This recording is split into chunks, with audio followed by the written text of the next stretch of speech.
Hi, welcome to my channel. This story is about how a young boy decided to create an unprecedentedly powerful biochemical weapon. Who doesn't dream of such a thing at a young age? After spending a huge amount of money, time, and nerves, the experiment eventually failed because mad alchemists were creating horrific biochemical catastrophes on the continent. They wanted to learn the laws of the world and find a way to become gods. Alchemists have thrown various dangerous drugs on people, and innocent citizens have been poisoned and died. I'm not making an example of COVID-19 and other vaccines.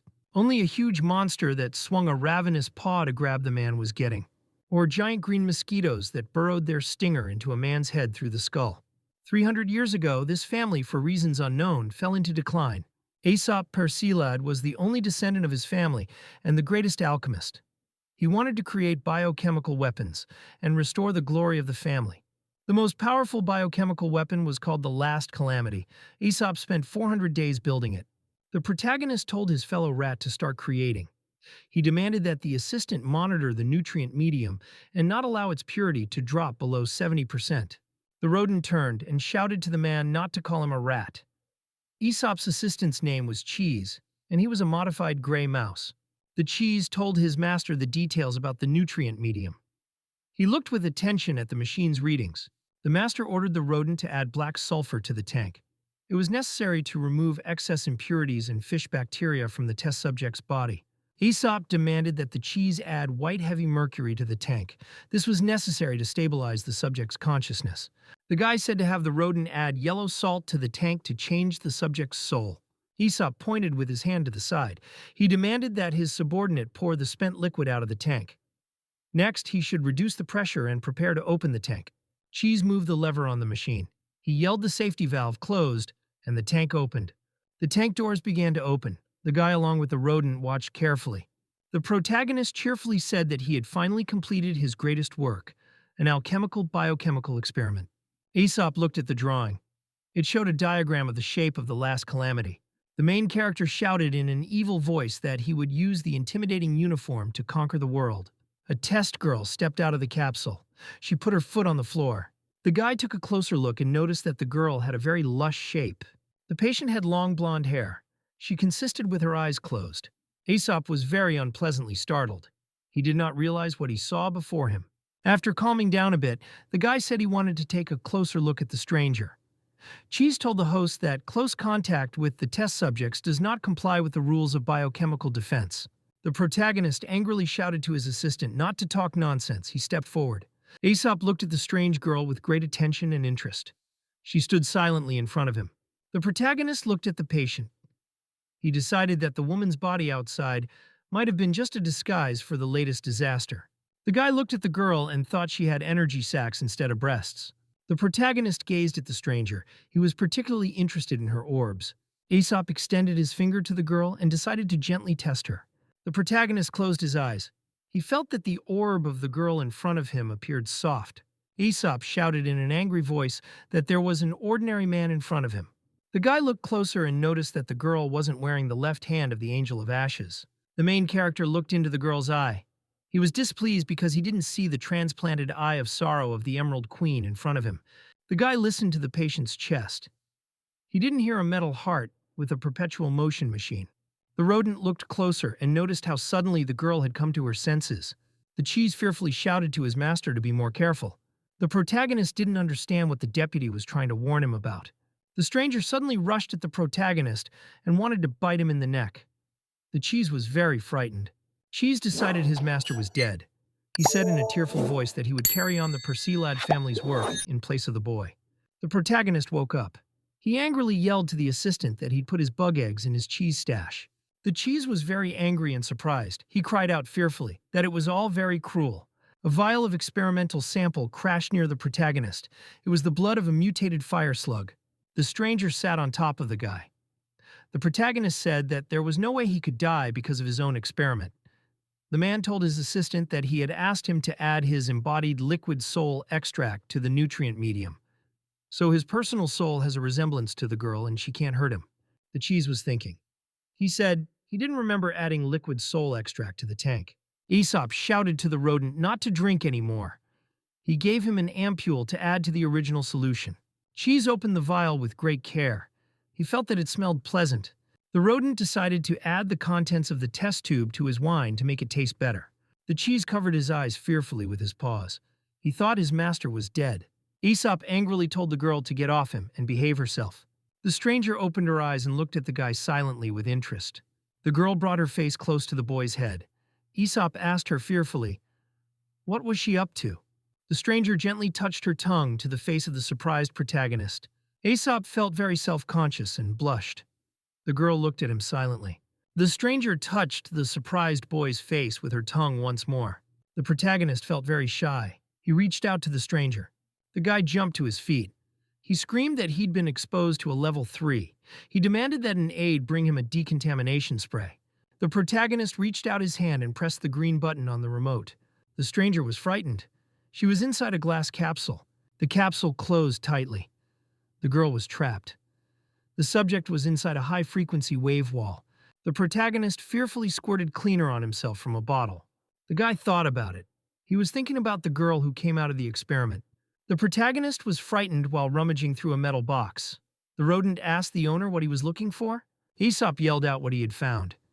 He looked at the experimental prototype papers. It had a picture of a girl on it. The guy scrutinized the girl's picture. He read that she was an experimental prototype under a separate number. The cheese shouted excitedly that the same girl they had saved a year ago from death without an arm and a leg was in front of them. The rodent said that girl number 2252 had purple hair. She was now blonde. The protagonist continued to study the documents. He said that the subject had also changed in character. Inside Gordon City, there were many different people and monsters in the White Queen's bank. Customers in the bank and didn't notice the bomb was hidden inside the vent. The timer on the bomb was about to expire. People didn't expect it to go off. There was a very cloudy and toxic smoke around the chemical bomb. The main character and his assistant were in the men's room at the bank. Aesop, along with Cheese, stood in the restroom alone near the sinks. The rodent cheerfully told his master that the dragon spider's venom should have worked by now. The protagonist reached into his bag to retrieve his mask. Rodent took a weapon from the bag. The guy and his assistant ran out into the bank. People in the bank room were lying unconscious. There was very dark smoke around them. A pissed-off guard came running up from the side. He yelled at the guy for daring to rob the White Queen's bank. Aesop calmly replied that he didn't care. He attacked the guard with the green liquid. The green chemical caused the guard to turn into a small and harmless green mutant. The protagonist glared angrily at the mutated guard and said that he looked much nicer. A woman and her child told the rodent to take whatever it wanted and not to kill them. The cheese snatched the candy out of the boy's hands.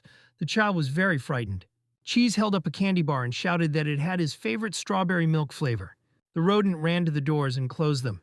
He put up a sign that said, "Temporarily closed." Cheese started firing molten metal at the cash register with his gun. The main character was holding an electronic sensor. He was standing by the safe door. There was a very powerful explosion. Everything went flying apart. The main character took cover on the side. The guy and his rodent stood looking inside the safe.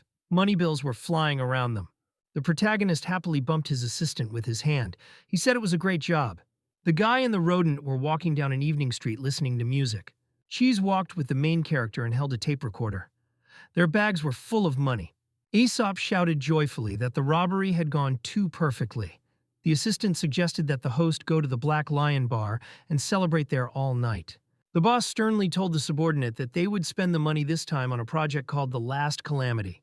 The protagonist excitedly told his companion that if they could create the final calamity, Gordon City would be their playground. Then they would reveal their identity and could glorify the Persilad family to the world. The protagonist told the rodent that when the time came, he could do whatever he wanted. Cheese angrily told his companion that they would be served by the mayor and the city's heroes. The protagonist, along with his assistant, laughed evilly. He told him that they were thinking the same thing, at which time a shot rang out in the city's silence and a bullet flew down the street. The lad, together with his servant, fell to the ground in fright. The rodent shouted that the security bureau might have already followed them. Aesop answered him that the shot had come from some large-caliber revolver. A stranger somewhere nearby fired another shot from his huge gun.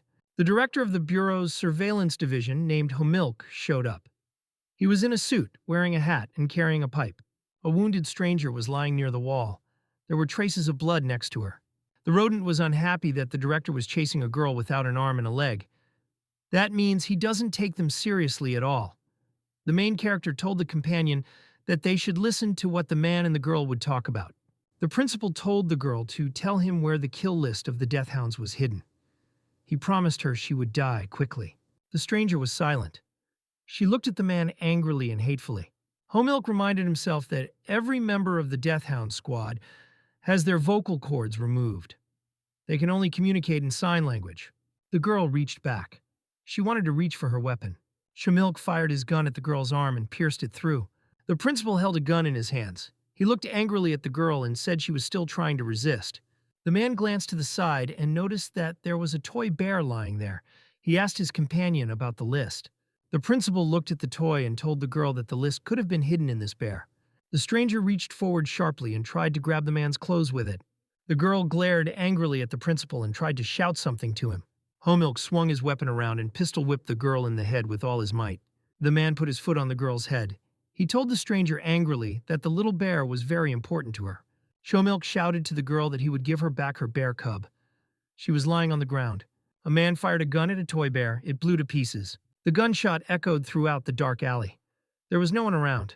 Homilk told the girl that even if he doesn't get the list, he will take her body. He will still get the reward from the lords. The main character came up from the side. He told the man that he was very greedy for money. Shamilk pointed his gun hand to the side and asked who was in there. The protagonist looked at the man and said that he was the greatest alchemist of this century. After a short pause, the fellow said in an angry voice his name was Baron Aesop. Cheese ran up from the side and coughed loudly. The main character introduced his assistant and called him Dr. Crazy Mouse. Cheese put his finger up and said he was an accessory to the crime. He demanded to be called the mysterious Mad Dr. Mouse. The protagonist pointed out that his subordinate already has the word crazy in his name. The rodent grudgingly replied to the man that combining the two words crazy made him more awesome. Homilk said he didn't have time to play with the kids. He yelled that the kid and the rodent were interfering with his work. The protagonist told his companion that the old man was underestimating them. The subordinate suggested that the guy show the man what they could do. Aesop, along with the rodent, tossed aside the money bags, and they approached the man. The Homilk pushed the girl's body away from him. Shomilk looked in amazement at the two large bags of money in front of him. The man angrily told the guy and his subordinate that they robbed the White Queen's bank today. The protagonist and his companion turned their heads aside in surprise and displeasure. The man said thoughtfully, demonstrating his criminal behavior indicates low-level rookie criminals. Homilk pointed a gun at the guy and his companion. He gave them 3 seconds to run. The protagonist angrily said that he had always wanted to enjoy the elegant shooting of Gordon City's first shooter. The man put his finger on the trigger. He told his companion that he would fulfill his wish today. Homilk was unpleasantly startled. He didn't understand why the trigger didn't move. The man's arm sagged. He realized that the gun had suddenly become heavier. The principal dropped to one knee. He could no longer stand on his feet. Homilk looked very carefully inside one bag. He noticed a green vial there. Aesop explained to the man that inside the bag was a poisonous gas that affects the nervous system and muscles. Homilk angrily asked his companions, "Do they really want to save this girl?" Aesop angrily told the man that they would never have engaged in such things as saving people. The protagonist pointed the gun at the man and shot him with a green liquid. The director turned into a small and harmless green mutant after the shot. The rodent cheerfully looked after the fleeing green mutant. He shouted cheerfully that it was a city hero who had received an award earlier. The cheese told his master that they had already cleaned up the place. He suggested going back to the base and celebrating. The rodent looked angrily at the guy and asked what he was doing. Aesop crouched down beside the girl and examined her carefully. The guy explained to his assistant that he examined the stranger to determine how much longer she would live. The protagonist explained that the stranger's body was badly damaged. She was missing her left arm and leg. Aesop looked at the syringe. He said that at least 4 toxic components were found in the girl's blood. The main character said it was a great miracle that the girl was still alive. He couldn't believe that the security bureau used such cruel methods like ordinary people. Cheese said cheerfully that the girl wouldn't last long. She and her boyfriend could go home and have fun. The assistant turned around and asked the master if he was going to rescue this girl. The protagonist responded to the rodent that he was the main villain in town and wasn't going to save anyone. Aesop grabbed the bag in his hand. Cheese told his host that he really thought as if he wanted to save the girl. The protagonist turned around and looked at the stranger. He saw that she had tried to crawl along the ground. Aesop closed his eyes. He told himself that the city was full of people dying in the alleys every day. At that time, there was a thunderclap, and the evening city was illuminated by lightning. The rain began to fall. The rain was getting heavier. It dripped and flooded the deserted alley. The protagonist left with his companion with umbrellas. The stranger lay on the ground and looked weakly before her. The girl looked at her damaged toy. The remains of the teddy bear were soaking in the rain. A stranger was lying in the pouring rain in an alley and couldn't get up. The stranger was lying in the street in the pouring rain. She had no strength to get up. The girl looked up and looked in front of her. She crawled over to the remains of her toy. The stranger closed her eyes and unconsciously slumped to the ground. The girl lay in the pouring rain with her eyes closed and couldn't get up. At this time, someone from the side approached the lying stranger and looked at her closely. Aesop stood with his umbrella. He looked at the girl very silently and with interest. The protagonist dragged a stranger into the operating room of the Abode of Nightmares. Cheese was standing there with a scalpel. He asked grudgingly to the owner, "Does he realize what he's doing?" The guy was holding a surgical knife.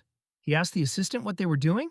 The cheese shouted in a disgruntled voice to his friend that they were saving a man's life. The rodent shouted to his master that he had forgotten their plans. Aesop replied that he wanted to become the most famous villain. Then he would remind the world of the greatness of the Paracelid family. The protagonist tells his companion that they must create a biochemical weapon that can destroy the world. Aesop explained that the host body must gather all extreme negative emotions into itself. The main character explained that the host body must have a pure heart. All their past experiments had failed because they didn't have that last piece. Aesop explained to the assistant that the girl in front of them met all the requirements. Cheese looked at the stranger and said she was very hurt. She could die at any moment. The main character said in a stern voice that the experiment must be done immediately. The protagonist told the companion that they needed to divide the work. The cheese replied to the gentleman that he would do everything without a problem. An assistant brought in a box of ice with the withered left hand of the angel of dust. For the experiment, the rodent brought in a green vessel, the Eye of Sorrow of the Emerald Queen. The operation also required an improved type of artificial, inexhaustible heart. The cheese brought the fetal blood of the cocoon of despair for the operation. The protagonist looked at the patient. He told his companion he needed to work a miracle. The protagonist held a document in front of him with a picture of a girl. She was listed as an experimental subject. The guy looked at the girl inside the glass capsule with great attention. Cheese approached and asked the host what they would do now. The main character explained in a thoughtful voice that tomorrow they would begin the usual procedure. There would be observation, cultivation, and testing. The rodent asked his companion what they would do if the girl proved to be another failure. Aesop answered him that they would destroy the subject. The main character said in an angry voice that he didn't want to keep a failed experiment around. Late night came. In the laboratory, the exhibits were behind glass. On the work table lay a map and a pen. The main character slept in his bed. He had a portrait on his wall and a green lamp shining. The boy could not sleep. He tossed and turned sharply and unhappily on the bed from side to side. The protagonist very grudgingly remembered the subject's tongue touching him. Aesop could not sleep and kept turning from side to side on the bed. The protagonist jumped up in his seat. He couldn't go back to sleep. The guy put his fingers to his face thoughtfully. He decided to walk around the lab. The main character was walking in his slippers through the lab. He decided to check on the girl's condition. Aesop inside the lab stopped and looked closely at the glass dome. After a short pause, the protagonist decided that the girl was calm and could relax. The guy took a closer look. He noted to himself that the patient inside the capsule was trembling. Aesop thought to himself grudgingly that the girl was afraid to sleep alone at night. The protagonist turned around. He thought that the capsule contained a defective experimental object. The guy never got away quietly. He stopped inside the lab. The protagonist recalled to himself how the stranger had touched him with her tongue. Cheese exhaled very unhappily to himself. He decided to go back to the glass cover. The protagonist walked over to the remote and pressed the button to open the capsule. The glass door opened and the patient was able to climb out. Aesop told the surprised girl that he would take her to a place where she could get a good night's sleep. A guy accompanied by his female companion came to a surveillance area for highly dangerous experimental facilities. The evil dragon was behind the glass. He shouted at the protagonist that he'd eat him when he got out. Another monster called the Eye of the Abyss told the man that it would penetrate his soul and torment her forever. The main character told the girl that she could live near his dangerous objects. After that, she would definitely not be afraid of anything anymore. The monster shouted goodbye to the guy to let them out. The main character went to the side and said he was going to bed. The guy sat on the bed. He said to himself in a joyful voice that the girl would not be lonely now. The protagonist stretched out on the bed. He said cheerfully to himself that he could finally get some sleep. The dragon angrily shouted to the monster that an ordinary human would be next to them. Monster replied that the main character said that the girl next to them was the ultimate disaster. The dragon laughed evilly. He couldn't believe such a tiny person could be dangerous. The one-eyed monster said the guy had failed his experiment before. The girl was very scared. She was banging on the glass wall with all her might. The stranger tried to get out of the glass enclosure. The dragon told her not to even try to break it. The monster told the girl that if she knocked out the wall, he would become her pet. Suddenly, the girl stopped. She silently looked down in front of her. Suddenly, a very bright glow began to appear on the girl's body. Her hand turned black. The dragon and the monster were very surprised. They looked fearfully at the girl and followed her. The stranger was able to break the glass with powerful blows and cracks appeared. The dragon was very startled. He didn't realize what kind of technique the girl had used. The girl was able to break the glass partition with a very powerful blow. The stranger stared in surprise in front of her. She didn't understand how on earth she had been able to break such powerful glass with her hand. The girl looked at her hand in surprise. Her hand was like a paw and it was glowing with a red light. The dragon was very frightened. He fell to his knees in front of the girl. The one-eyed monster was also very surprised. He watched the stranger carefully. Dracosha shouted to his new mistress that he would be a riding critter for her. He asked that she destroy his wall of white aurit. The one-eyed monster told the girl that he would be a pet for her. He asked her to let him out. The main character was lying quietly on his bed. He was sleeping and calling his mother through his sleep. The rodent was resting peacefully. He was asleep and holding a bottle in his hands. Suddenly, a very loud alarm sounded. The protagonist was startled awake and jumped up. Cheese said excitedly that a level 4 alarm had gone off in the hazardous facilities area. The protagonist explained that 3 walls of the holding cell had been destroyed. The facilities were completely out of control. The protagonist, accompanied by his assistant, were going up the elevator. The cheese read a message that an evil dragon and the Eye of the Abyss had escaped from the isolation cell. There was also an escape from cell F-203. The rodent angrily yelled that cell F-203 was supposed to be empty. The main character was very scared and worried when he heard about the cell escape. Aesop grabbed the remote from his assistant and demanded that he show him. The protagonist looked closely at the remote and saw the image of a broken window. Aesop shrieked as the girl activated the transplanted hand of the Ash Angel. The protagonist, along with his companion, have entered a highly dangerous surveillance area. The protagonist and his assistant saw a huge number of raging monsters inside the lab. The guy glared angrily at the monsters and shouted that they had made enough noise already.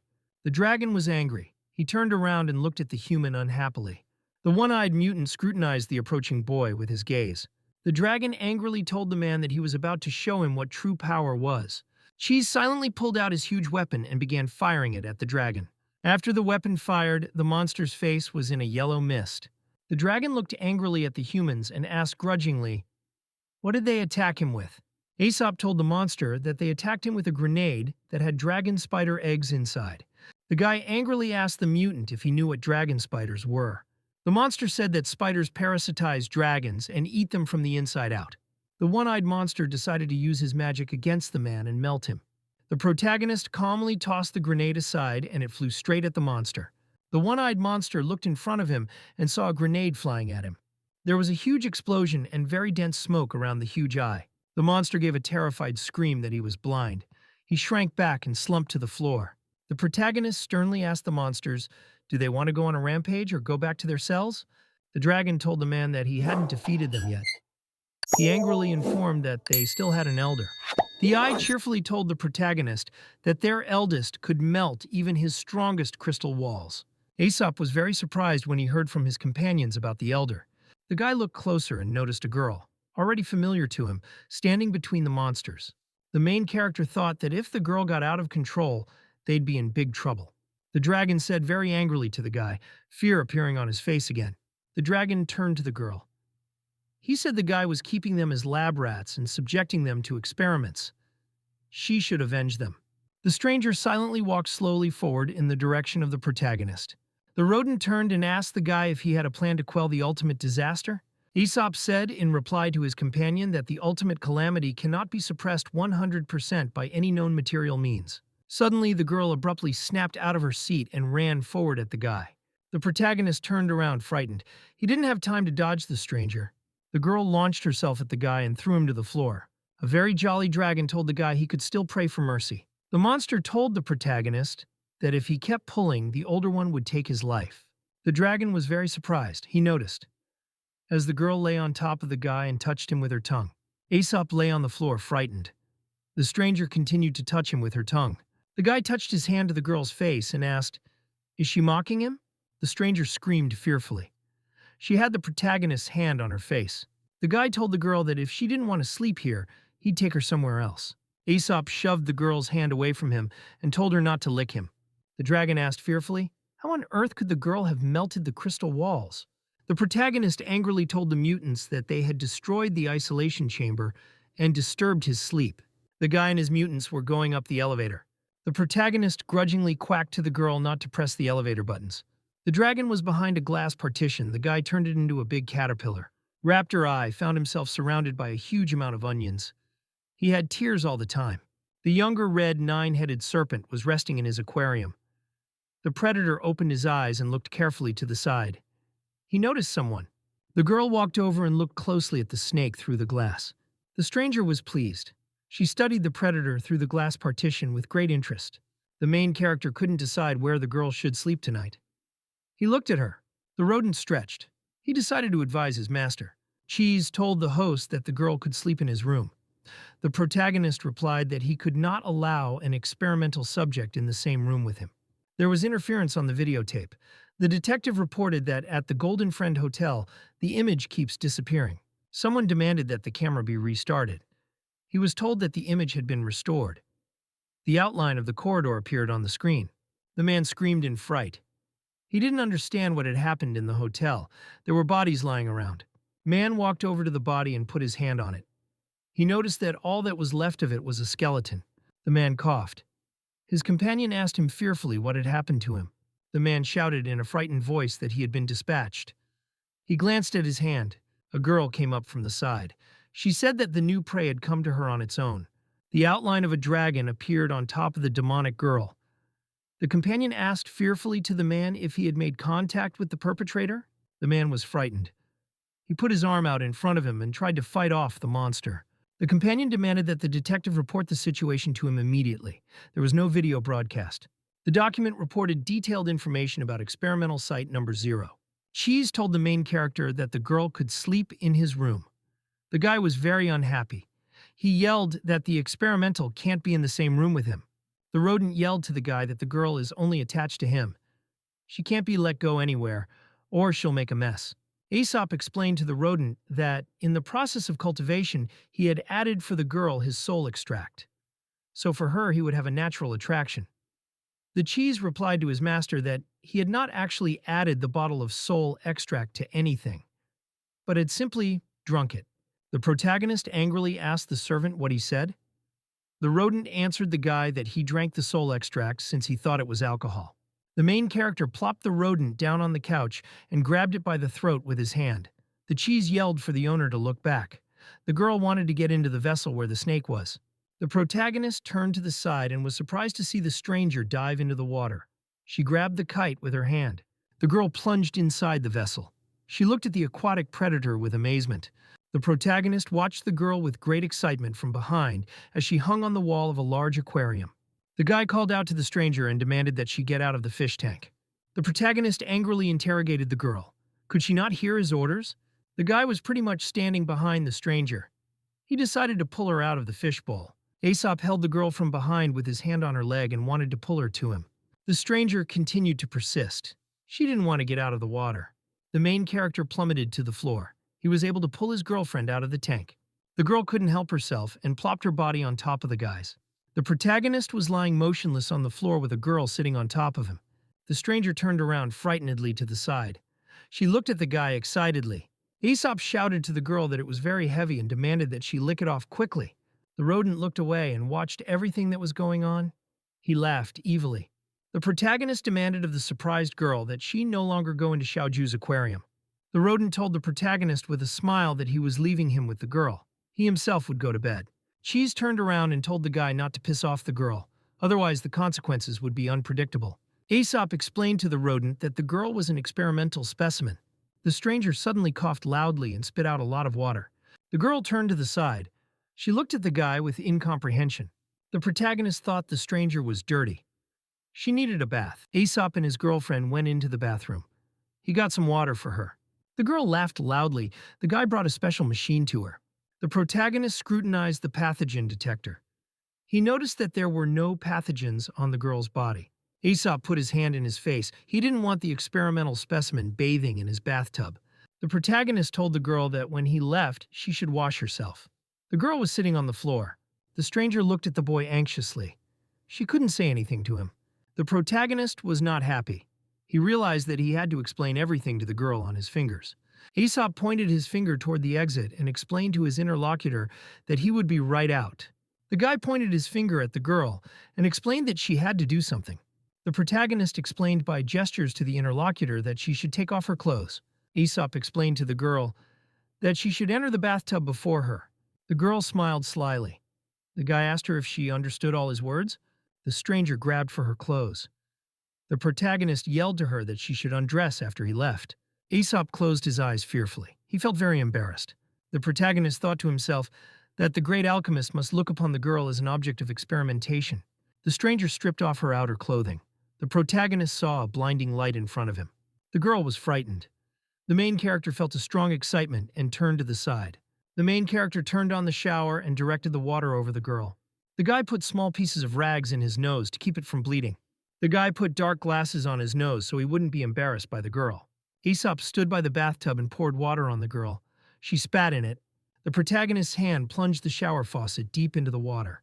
The guy pressed the button on the soap dish and squeezed some soap into his hand. The main character started putting shampoo on the girl's head. She closed her eyes.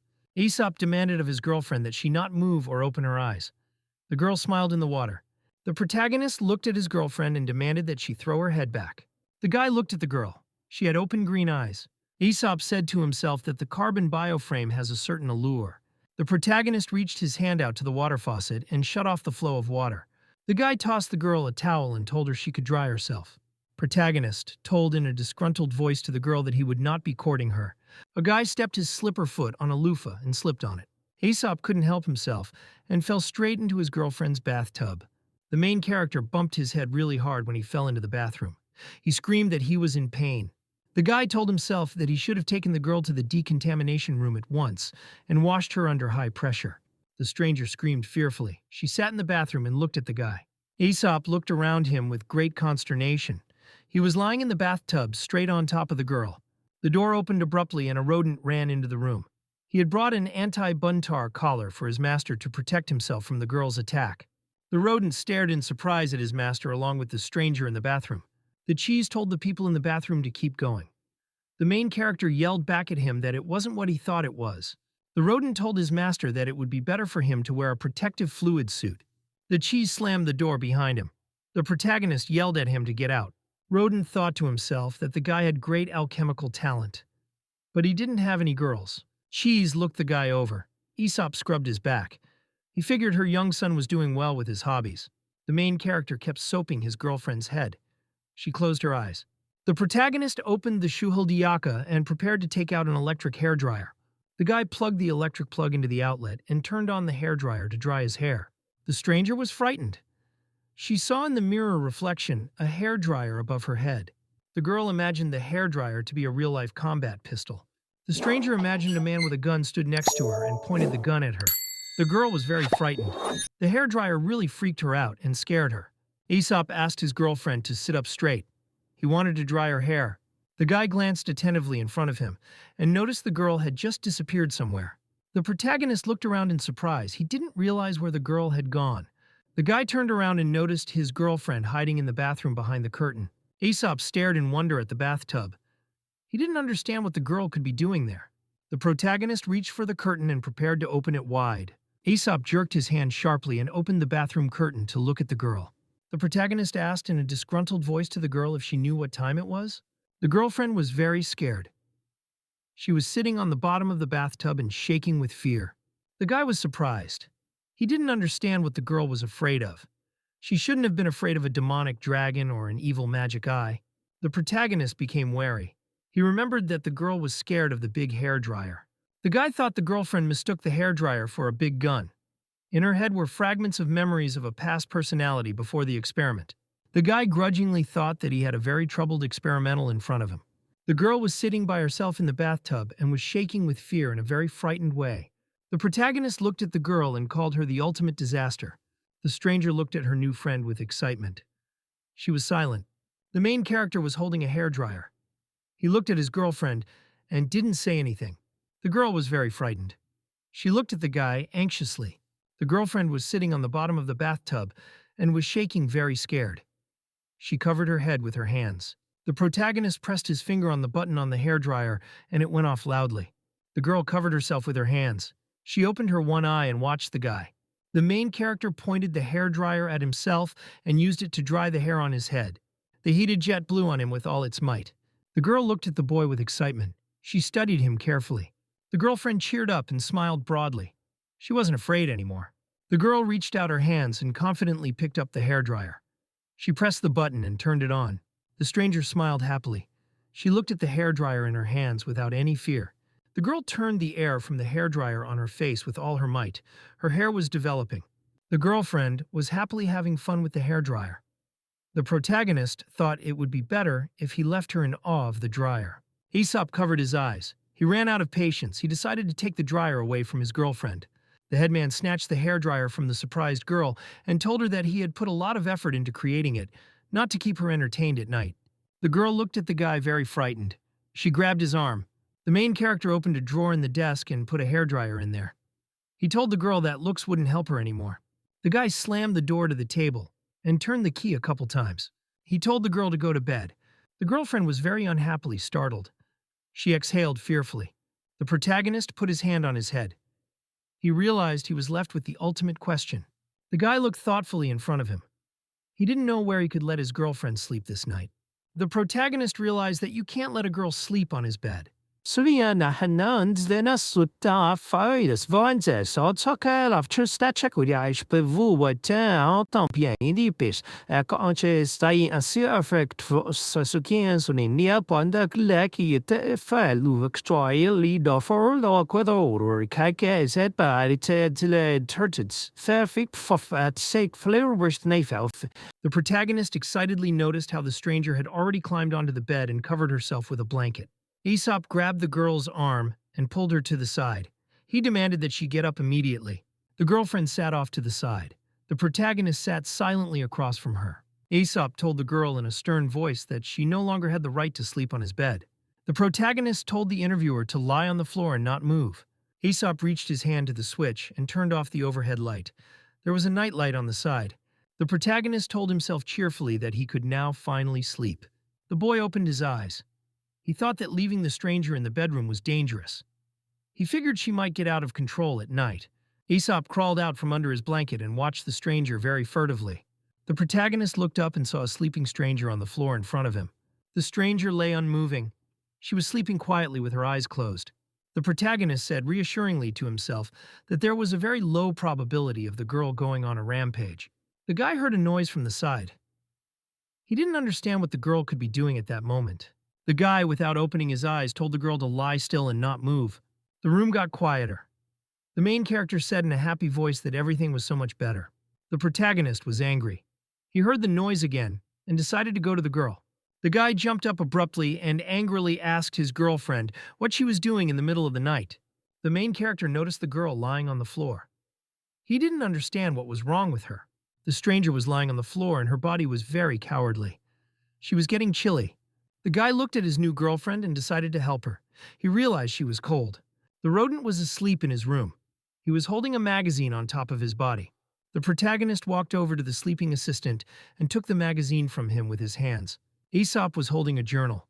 He noticed that there was rodent saliva on top of the paper. The guy tapped the cheese's head with his hand and demanded that he wake up. The rodent was not happy. He scratched his head with his paw and started to wake up. Cheese turned unhappily on the bed in the other direction. The protagonist said angrily that the subordinate was dumping all the problems on him. Suddenly, the main character had an idea. He got excited for himself. The guy found a small poisonous bug. He held it up to the sleeping deputy's face. The main character was holding a bug right next to the nose of a sleeping cheese. Suddenly, the beetle gave off a very strong odor. The rodent woke up immediately afterwards. The rodent jumped up on the bed and vomited very violently into a small pot. The cheese splashed a refresher on himself. He yelled at the guy for having a problem with his head. The guy asked the rodent if he had an extra blanket. The cheese looked at his host with interest and said it was all for the girl. The protagonist told the assistant that they needed to stabilize the stranger as much as possible and rule out possible pathogens. The assistant told the host that he himself had 6 sets of blankets. The guy replied that he had each set scheduled by day. Aesop revealed that on Monday and Sunday he uses a bedroom set with an image of an Ouroboros. Tuesday and Wednesday, the guy sleeps under a blanket with alchemical symbols on it. Thursday is the guy's regular nitrogen life water cleanse day. He's using a purple blanket. The main character said that on Friday he sleeps under a blanket with a picture of Hearts Jack on it. The main character wanted to talk about Saturday. The assistant yelled to the guy that he had printed the supposed shape of a powerful biological weapon on a blanket. The guy pointed finger in the direction and said he didn't have an extra set for the girl. The rodent flopped down on the bed. He said the girl was the ultimate disaster. She should be given the ultimate disaster blanket. The protagonist was very surprised. He realized that his subordinate had impeccable logic. The guy excitedly told the aide that, until the girl has passed all the tests, she can't be called the ultimate disaster. Cheese replied to the guy that he won't give the blanket away. Aesop looked very unhappily at the assistant and called him a rat. Guy walked over to the locker with the doors. He scrutinized it. The protagonist exhaled unhappily. He reached for the door labeled Saturday. The main character spread the blanket on the floor. He told the girl not to crumple it up or roll it up. The stranger plopped her head down on the pillow and covered herself with the blanket. She closed her eyes. The protagonist said tiredly to himself that the girl should have worn an anti-buntar collar for safety. The guy said to himself in a tired voice, his brain no longer working at all. In the night, the girl woke up and got up from the floor. The blanket was crumpled. The stranger stood beside the protagonist's bed and looked at him with a green gaze. The hand on the wooden clock on the wall was gradually approaching 8 o'clock. The black crow reached out its beak to grab the watch from below. The crow released the watch into the mouth of the skull that lay on the big hand. The bird menacingly began to shout for the greatest alchemist of the century named Iso to start getting up. Iso sighed in a frightened voice that he forgot to set the alarm clock last night. He didn't get enough sleep. The protagonist looked in front of him and noticed someone's hand on the blanket. The boy listened carefully. He felt someone's breath next to him. The protagonist closed his eyes. He realized that there was someone next to him now. Iso felt warmth next to his ear. There was a stranger sleeping next to him. The protagonist was scared. He couldn't figure out when the girlfriend could have been near him. The girl was sleeping peacefully with her eyes closed. The stranger rolled over in her sleep and threw her leg over the guy's body. Iso scrutinized his girlfriend. She didn't look like the ultimate disaster at all. An assistant ran into the room. He asked his master how he had slept last night. The cheese asked his host where the damsel in distress had gone. The protagonist replied to his companion that he did not know. The aide demanded of the protagonist that he check the camera footage in all areas. The protagonist commanded his subordinate to go to the observation room. He'd catch up with him now. Cheese grabbed the door and said he was going to go now. At the last moment, he turned around and looked into the room. The assistant noticed with excitement that there was some movement on his master's bed. The cheese pointed his paw in front of him and said that the blanket on the bed had moved. The main character asked with surprise, how could the blanket move by itself? Suddenly, a girl jumped out from under the bed. The main character got scared. The stranger was breathing convulsively. She looked at the rodent in front of her. The protagonist explained to his assistant that the girl had gotten in on her own last night. The cheese hugged his master and said he would not ridicule him, but would only be happy for him. The deputy said he finally grew up. Iso sprayed yellow extract on him in response. The cheese fell on the floor. He told the guy that he sprayed extract on him. The protagonist calmly explained to the assistant that the girl had gotten in on her own yesterday. The rodent was measuring the girl's height. He yelled for her to keep her head down. The protagonist wrote in his paperwork that the patient was 171 centimeters tall. The assistant told the guy that the girl had outgrown him by as much as 11 centimeters. Iso replied that he himself was still in the growth stage. During the second test, the weight of the girl showed 64 kilograms. The main character was surprised because the stranger turned out to be so light. The assistant took a centimeter and decided to check the exact girth of the girl's breasts. The cheese turned around and shouted cheerfully to the protagonist that the girl had a chest girth of 36D. ISO angrily told the assistant not to measure nonsense. The main character explained to his girlfriend that he needed to check her pulmonary function. He was holding a hose. The guy took a deep breath in. He wanted to show it all to the girl. ISO explained to his girlfriend and showed her hand to blow into the hose. The protagonist exhaled with all his might. The hose on the machine went up. The guy held the hose out to the girl and said it was her turn now. The girl breathed into herself. ISO told her in return to blow hard now. The stranger was still holding the air in. The protagonist demanded that she blow into the hose. Suddenly, the girlfriend put her arms around the guy's head. He was very surprised. The protagonist shouted fearfully to the girl not to blow on him. The girlfriend went over to the guy and pulled him against her. She kissed him. The protagonist couldn't resist. He collapsed on the table, and his girlfriend kept kissing him. The rodent opened the door and asked cheerfully, "Is the lung volume test over?" The main character was lying on the table. He shouted fearfully to the assistant to help him. The girl looked happily in front of her. She wiped her face with her hand. The stranger looked at the machine in surprise. The sensor showed nothing. The main character went to the faucet and turned it. He opened the water from it. The guy was standing there, and the water was coming out of the faucet at high velocity in his face. The cheese said in a cheerful voice to his master that he had been kissed by his subject. The protagonist angrily told his companion to bugger off. The assistant inquired of his master, "What were the girl's lips like?" ISO turned the faucet and aimed the water straight at the rodent to douse it. The protagonist told the assistant that he would conduct the next tests himself. The rodent wiped his head with a towel. He replied to the guy that there were no pathogens on the subject's body.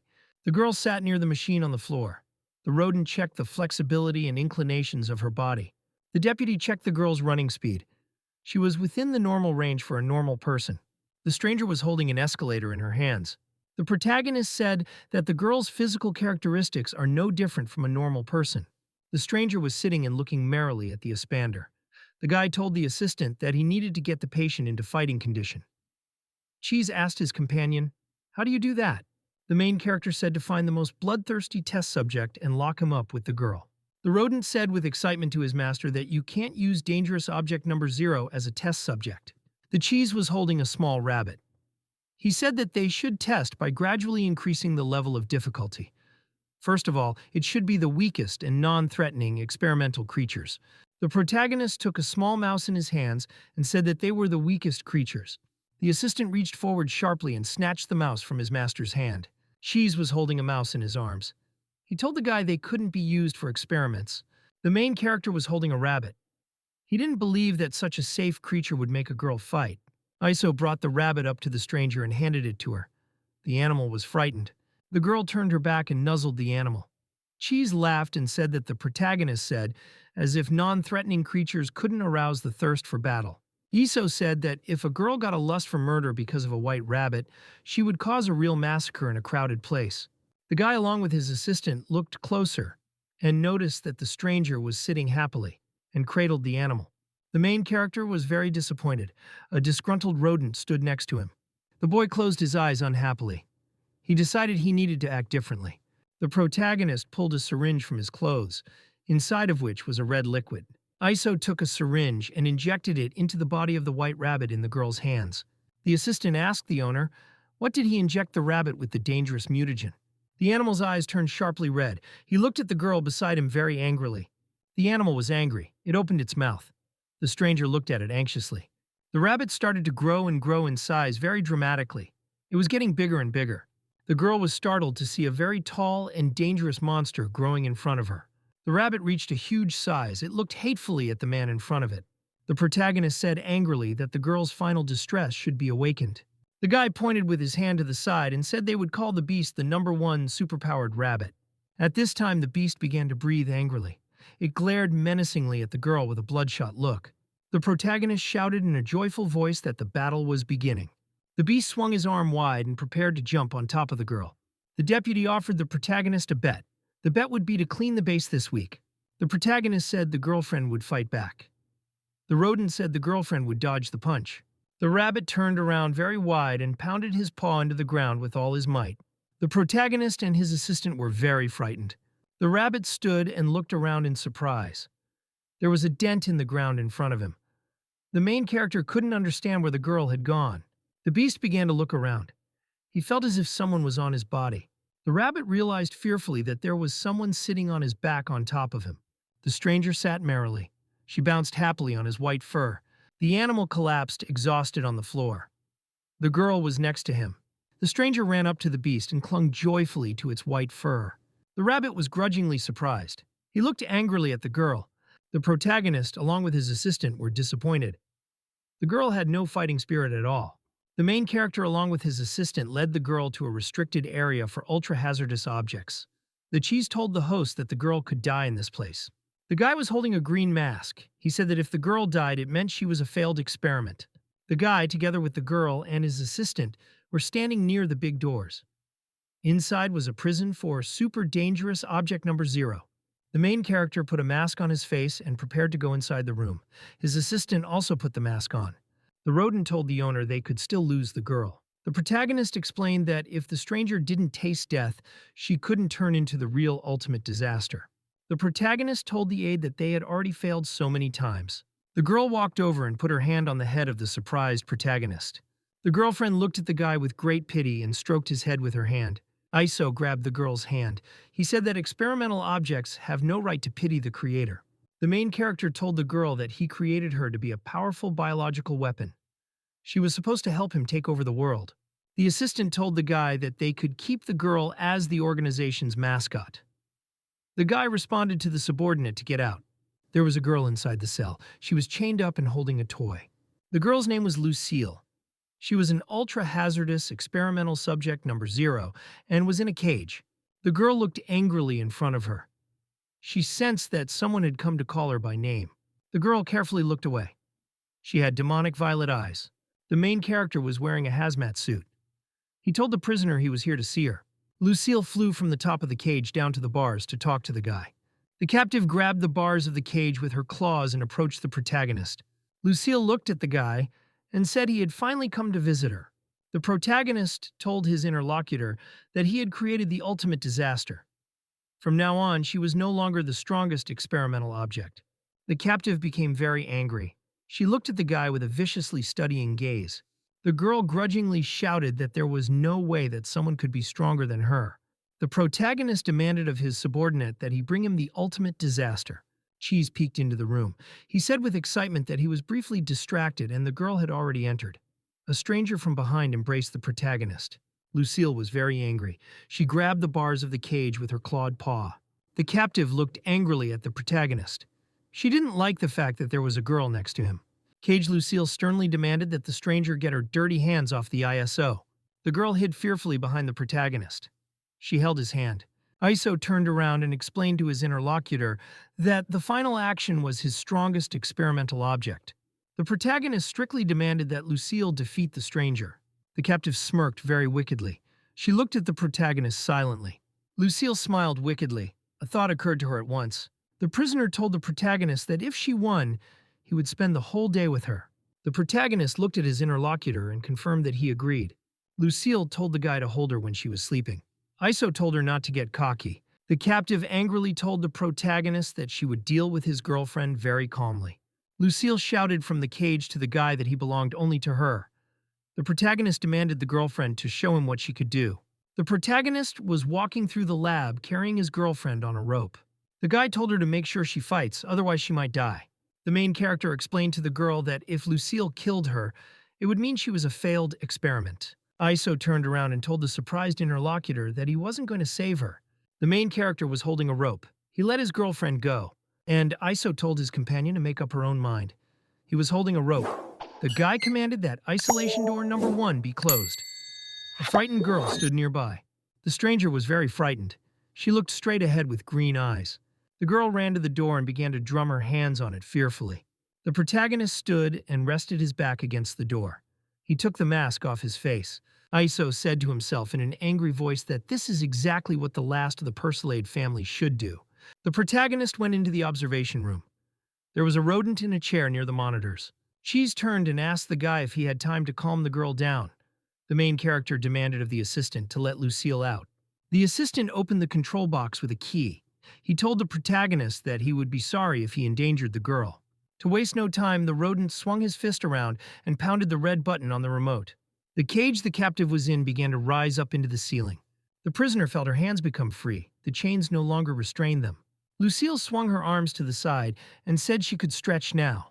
The video camera followed the captive's actions with great attention and uninterrupted attention. Lucille realized that she was being followed on the videotape. She decided to turn to the side. Lucille told the main character on camera to get ready to see an incredible show. The rodent handed the main character a box of chips. He said. They were about to watch the show. The main character shoved the bag away from him and said it was just cheese chips. The rodent angrily told his master that he had never complained about cheese chips before. The subordinate hugged his master and reminded him that Lucille had a special collar around her neck. At the right moment, it could completely suppress the activity of her kill virus. The assistant invited the protagonist to make a bet. The prize would be control of the TV next week. Cheese said he was betting on Lucille. The girl at the time knocked on the metal door and wanted to get out. The protagonist is sternly told that he is betting on the ultimate disaster. The girl has no choice but victory. Lucille told her frightened rival not to waste her energy. She couldn't open the door. Lucille realized that her opponent had no desire to fight at all. The captive angrily told herself that she would kill the girl and the protagonist would belong to her. The rodent was looking at the monitor. He yelled out that Lucille was going to attack, and the girl didn't react at all. The captive angrily shouted to her rival to come to her and become her food.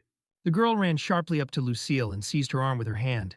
Lucille staggered because her rival dared to grab her arm. The protagonist realized that his girlfriend had realized the mortal threat and decided to prepare for battle. The guy, along with his assistant, bumped their hands together. They were glad the girl was getting ready to fight. Lucille wondered. She did not understand why her rival had led her somewhere by the hand. The girl walked over to the metal door and pointed her finger fearfully at it. Rodin said with surprise. The girl grabbed Lucille's hand to help her open the door. The captive angrily asked her interlocutor, does she really want her to help her open the door? The stranger nodded happily to her rival. She was waiting for her help. The prisoner was very angry. She was disappointed by her rival's behavior. Lucille suddenly laughed evilly. She decided to finish the girl off. Lucille came up and told the main character on camera that his biological weapon turned out to be an idiot. The captive came close to the girl and grabbed her arm with her own hand. Lucille looked at her frightened rival and said she would show her how to get out of here. The captive grabbed her rival's arm. The girl's skin began to blacken. The stranger dropped to her knees. Her rival explained to her that the virus would destroy her to crisp bones.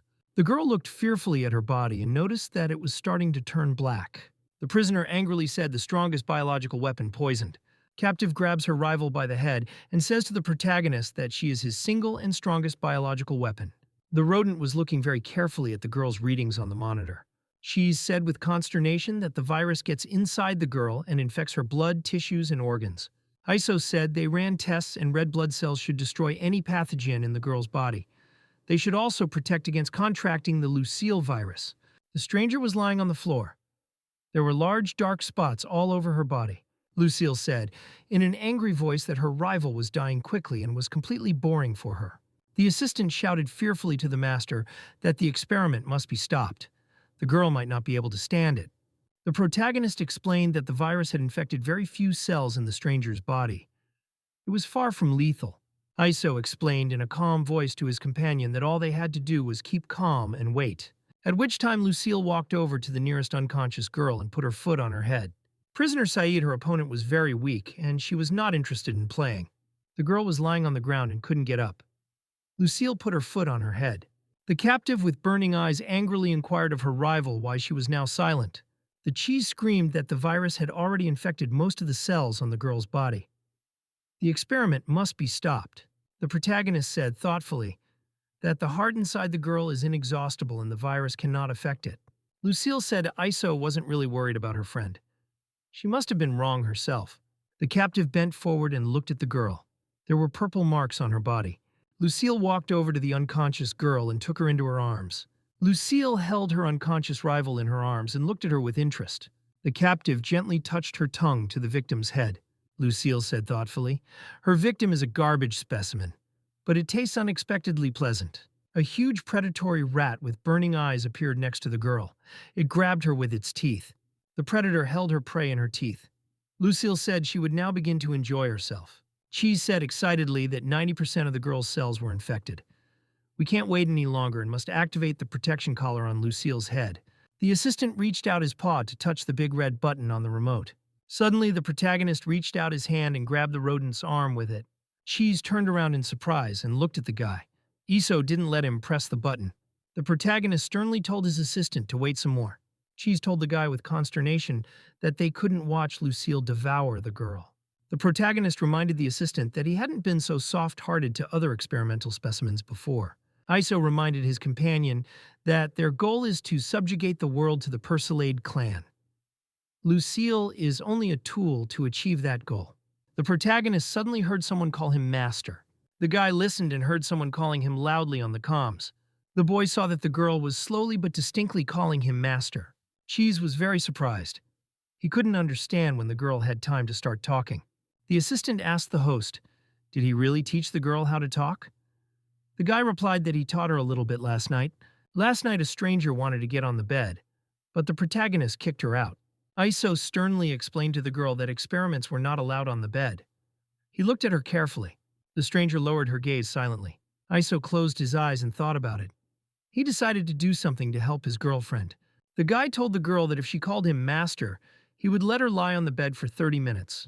The protagonist knew that the girl's body had once burned her vocal cords, but thanks to his fluid, the cords had long since recovered and healed. The guy thought that the girl couldn't speak now because her ligaments had been damaged for a very long time. She had already learned to speak. The main character turned to the girl and told her to repeat after him. The guy showed on his face how to pronounce the Jiaiwu sound correctly. Iso pointed his finger in the girl's face, how to pronounce the Gen sound correctly. The stranger looked at the boy fearfully.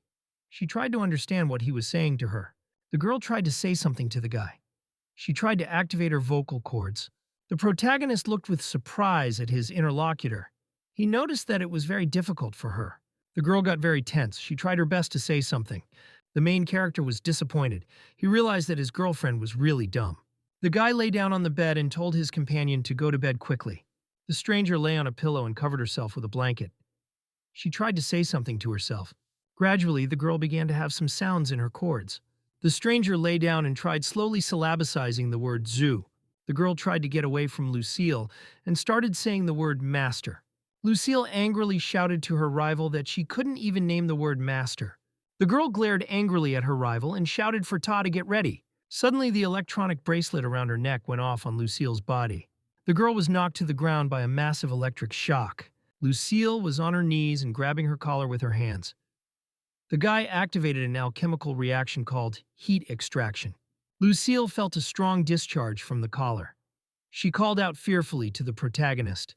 Iso covered his eyes. He reached out his hand and placed it on the big red button. The protagonist told the assistant that if there were parts of the girl, it would be a real loss. The assistant told the guy that he only hit the emergency stop button because he's just an evil alchemist. Iso replied in a confident voice to the aide that it all goes without saying. The guy jumped up from his seat. He said he would go and get the useless girl out. The cheese turned around and asked the host, "Does he need any help?" The girl was lying on the floor, totally unconscious with her eyes closed. At which time someone approached the girl and looked at her closely. The stranger came to her senses and opened her eyes. The guy was looking at her intently. The girl called her friend master in a very happy voice. Iso looked at his acquaintance and demanded that she not call him master. The protagonist looked at his girlfriend sternly and said she didn't deserve it. The guy picked the girl up in his arms and prepared to carry her out of the room. The main character was holding a girl in his arms and carrying her. There were dark spots on her body. The stranger was looking intently at the protagonist. She didn't say anything. The girl called the protagonist master in a very slow voice. The guy said in a stern voice to the girl to keep quiet and wait for her punishment. Lucille was very unhappy about the guy leaving with her rival. The captive angrily asked the protagonist why he was doing this. Lucille angrily told the guy that he had never interfered before when she killed the rarest specimens. The protagonist held his girlfriend in his arms. He explained to his interlocutor that the girl's body had many important implants. Lucille could stroke them. Lucille said in an angry and demonic voice that everything was fine now. The rodent sat behind the chair and read the girly magazine intently. The assistant told the master that if he valued the girl, there was no need for a trial. There's a message on the monitor that Lucille's body temperature has reached minus 260 degrees. The machine showed that the temperature of Lucille's sample reached minus 250 degrees. A message appeared on the monitor that Lucille's temperature was minus 229. The monitor showed that the temperature of Lucille's sample had risen dramatically. Rodent, distracted. He looked at the machine with great excitement. Cheese was very much taken aback when he saw his host in the video. Iso walked up to the big doors. He was still carrying the girl in his arms. The aide shouted to the master over the comms to leave isolation room 0. The protagonist grudgingly explained to the rodent that he was screaming very loudly. His eardrums were almost damaged. Cheese angrily shouted over the comms that Lucille's bracelet had malfunctioned. Her temperature is very high. The main character got very worried. He asked his subordinate what he had said.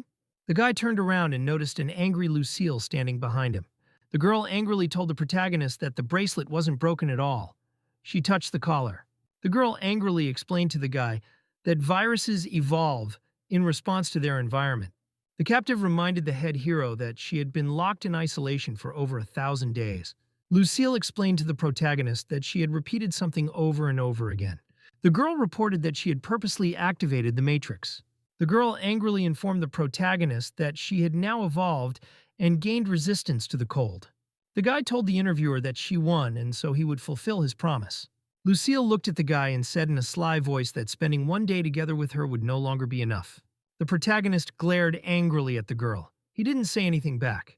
Lucille looked at the protagonist with interest. The guy was taking off his mask at the time. The girl reached up to the protagonist's head and placed her palm on his face. The guy was in a lot of pain. The skin on his head turned black. The protagonist felt the virus of the dark plague was everywhere. Iso looked fearfully at his companion. His face continued to darken. Lucille angrily shouted to the guy that she had penetrated his body and could sense the activity of every cell inside him. Cheese stared at the monitor in amazement. He told the guy that his body was already infected with the virus. Lucille said in an angry voice that the viruses in the guy's body were dormant and under her control. The protagonist immediately felt his face go numb. The infection continued. The girl looked at the guy very carefully. She noticed something. Lucille saw that the guy's face had bacteria on it from the saliva of the ultimate disaster. The girl asked angrily, how on earth could Iso have had traces of the stranger's saliva on her face? Lucille ran up to the girl and grabbed her by the neck. She asked angrily, did Todd dare to kiss her boyfriend?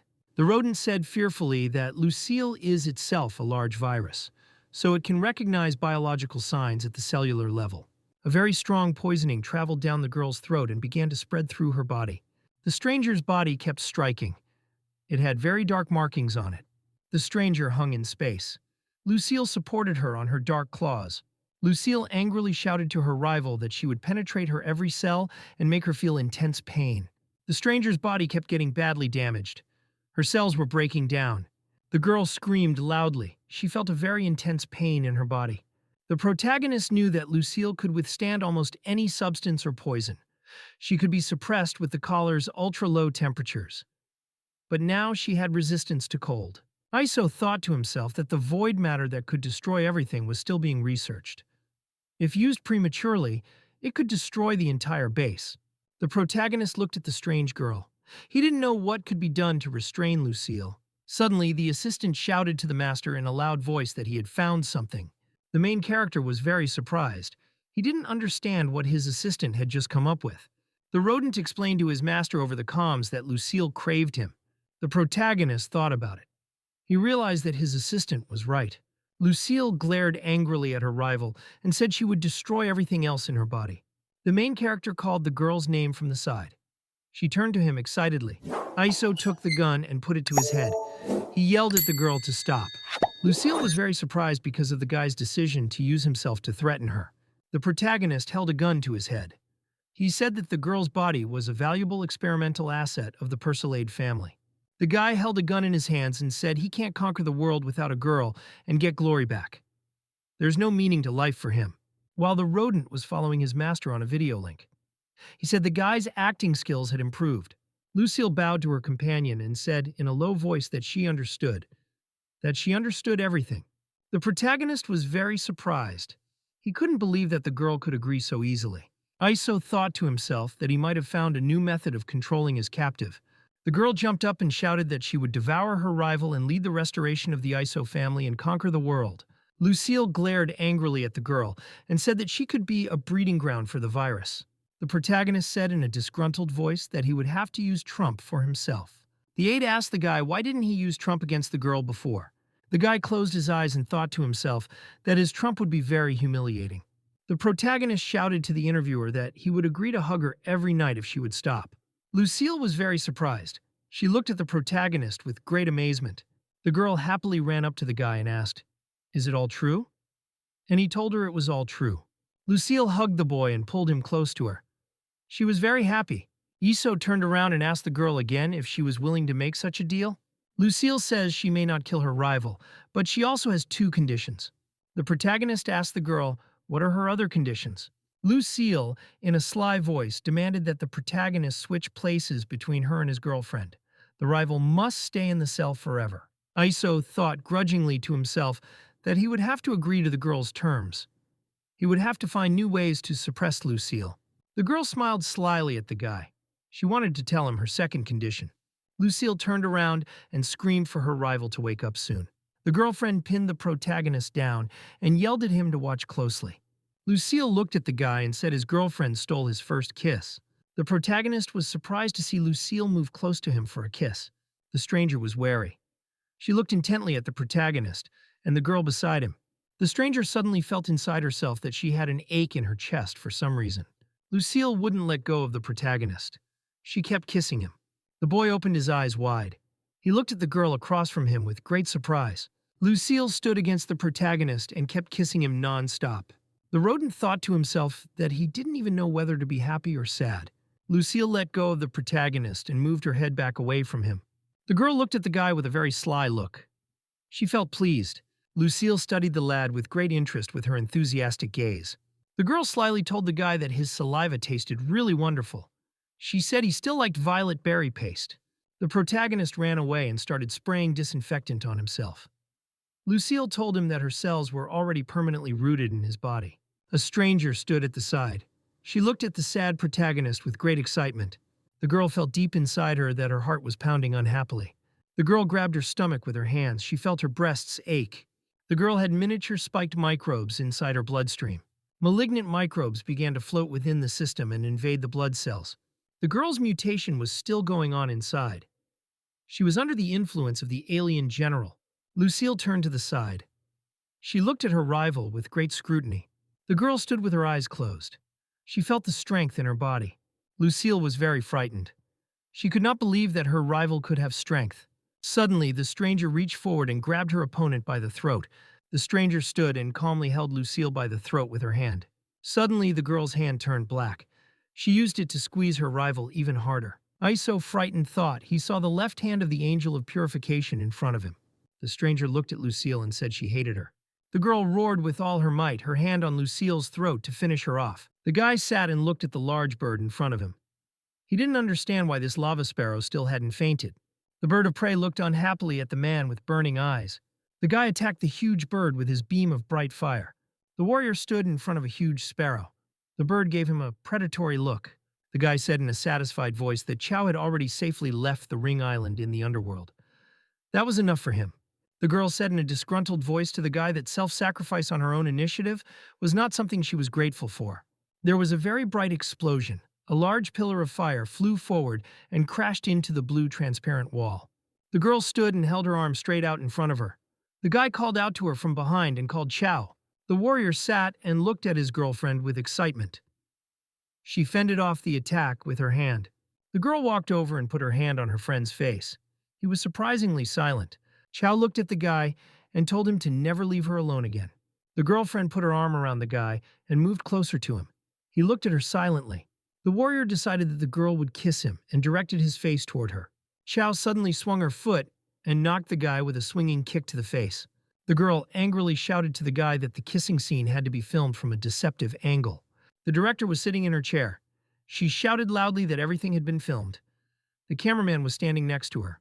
The director told the huge bird that they had prepared a dinner of deep-sea trepangs for her. The White Queen was the filming base of the White Queen Film Company in Gaodang. The director brought a drink for an actress named the White Queen. The woman told the actress that the guy had only recently been hired and was not familiar with local customs, but he was well suited for the role of the town's first mayor. The actress said that the guy doesn't have an ounce of charisma from her father and his acting is disgusting. The director told the girl that they had already changed actors for the role of Mr. Gowden more than 700 times. More than 2,000 people came to the auditions. The actress responded to the interview that she will increase the crew's budget by $2 billion, at which time her subordinate approached the actress from the side and told her something important.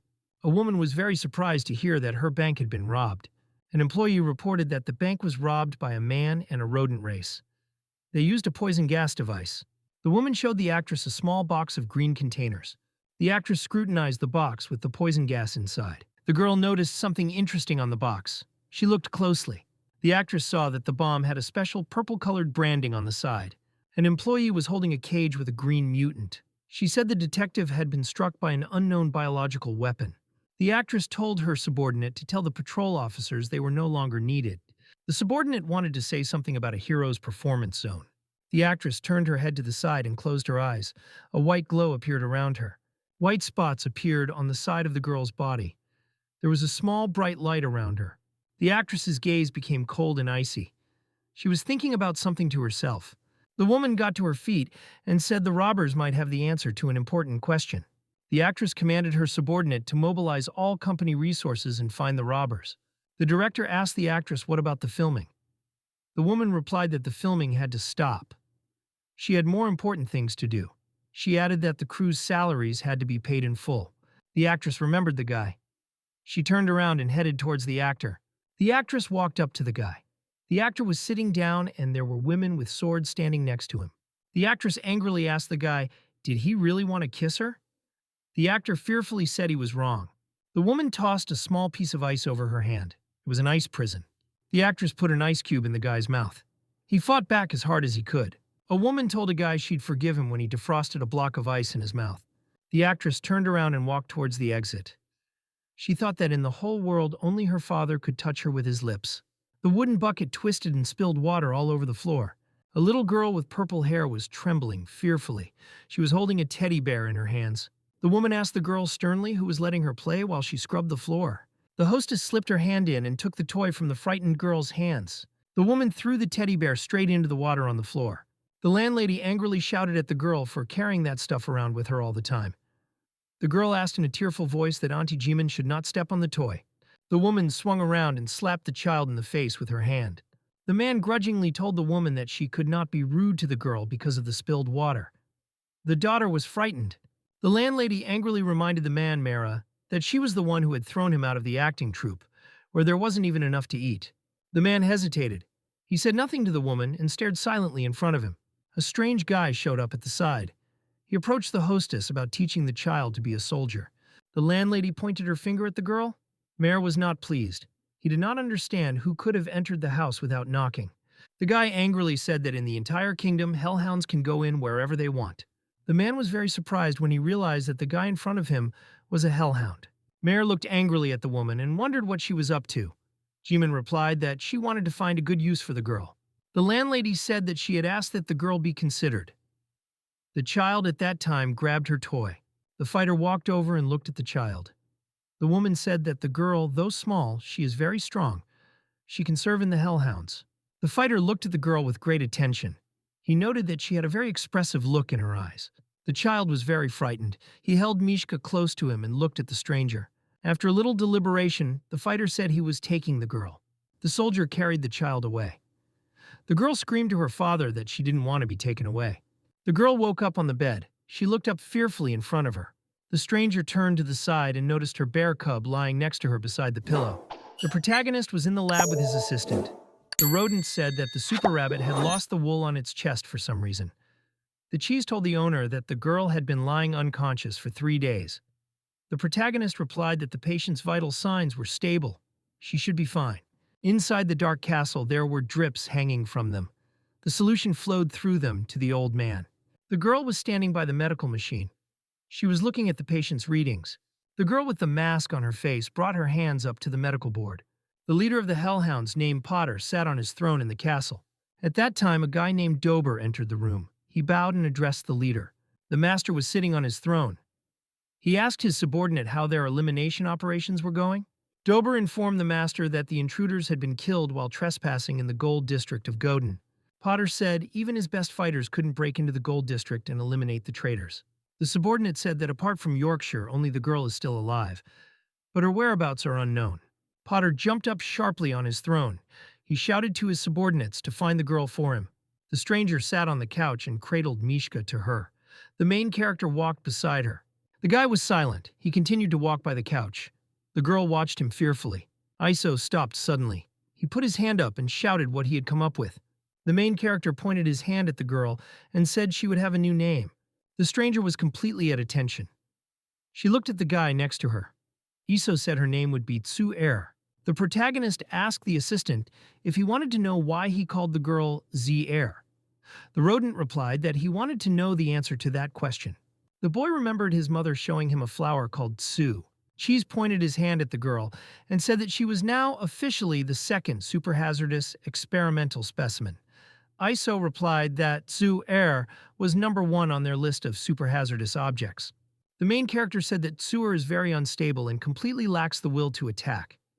They need to analyze and figure out what exactly is causing the angel of destruction in her left hand. The protagonist thought. He clearly remembered before him how the girl's hand turned dark and fire came out of it. Cheese angrily explained to his master that the girl only wanted to sleep with him. Iso angrily shouted at the rodent to stop talking nonsense. The guy thought to himself that at a certain moment Tsu thought that Lucille had attacked him. This awakened the girl's fighting spirit. As a result, Tsu struck with a heat ray. The cheese turned around angrily and asked the protagonist, "What was that heat ray?" The protagonist said he called the fiery ray the ability of the Angel of Destruction's left hand. The guy said that the temperature produced by the fiery ray was very different. The second time the temperature reached the solar flare. As a result, the Lucille virus in the girl's body was instantly destroyed. Cheese said thoughtfully, thanks to the cold collar and energy neutralization, Lucille was able to survive. The protagonist remembered his prisoner. Lucille was at this time lying in a green aquarium. The girl was sitting on the bed in her room at the time. The main character came in. Sue turned around and looked at the guy with very great surprise. The girl felt something rumbling in her stomach. She put her hands there. Sue gestured to her face. She told her master she was hungry. The assistant told the guy that he had never fed the girl yet. Iso replied that he had never thought about the fact that food would be needed for Tsu as a source of energy. The main character said in a cheerful voice that he would prepare the most nutritious and caloric meal for the girl. The cheese was very surprised. He angrily asked the protagonist what he had prepared for the girl. The guy bowed happily and told his assistant that he had prepared this. A surprised girl stood nearby. There was a huge dragon lying in the room. The protagonist and the rodent were arguing with each other. The dragon heard a very loud noise. He opened his eyes and looked around. The dragon saw that the main character was standing in front of him with a girl beside him. The monster frighteningly told his master that he had come to strip him of his uniform for punishment. Iso told the monster in a sly voice that he would have a sly chance to distinguish himself. The dragon wondered what his chance would be. The protagonist slyly told the monster that he would be food for the girl. The dragon was very frightened. He looked at the guy petrified. The assistant told the guy that the dragon is the only one they have. It can't be fed as food to the girl. Iso replied that if the dragon is fed to Tsu, it will help restore energy. The guy looked slyly in front of him and said that the girl could evolve into a second form. The protagonist demanded of the girl that she absorb dangerous object number 8. Tsu happily pointed her hand in the direction. The girl pounced happily on the monster's back. The dragon promised its master that it would never mischief again. The protagonist angrily replied to his ward that it was too late for him to make excuses. Z swung her teeth around and prepared to claw at the dragon's back. The girl cried unhappily and didn't like the food. Iso thought his girlfriend was completely useless. The main character poured hot water from a pitcher into a box of pasta. The girl was sitting in the kitchen at the table. The main character was standing next to her. There was also a rodent sitting at the table. Iso explained to the girl the instant noodles in front of her. 3 minutes later, the guy opened the package on the pasta. It's cooked in that time. The girl looked very admiringly at the pasta inside the box. The main character told his girlfriend in a calm voice to get the sticks. The guy opened his eyes and looked at the girl. He reminded her to pick up her chopsticks. Iso noticed with great surprise how the girl was eating the pasta with great appetite with her hands. The main character rushed to the girl. He yelled at her to eat with chopsticks.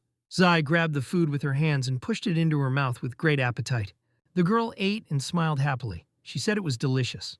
The guy looked at the girl and said she was very shameful as she ate the noodles and cried. The rodent said the girl had never tasted anything delicious before. The main character told a story when his assistant was an uneducated rat and crawled into his room. After that, the rodent ate cheese to the brim and could not escape. The cheese replied to the owner that his mother breastfed him until he was 3 years old.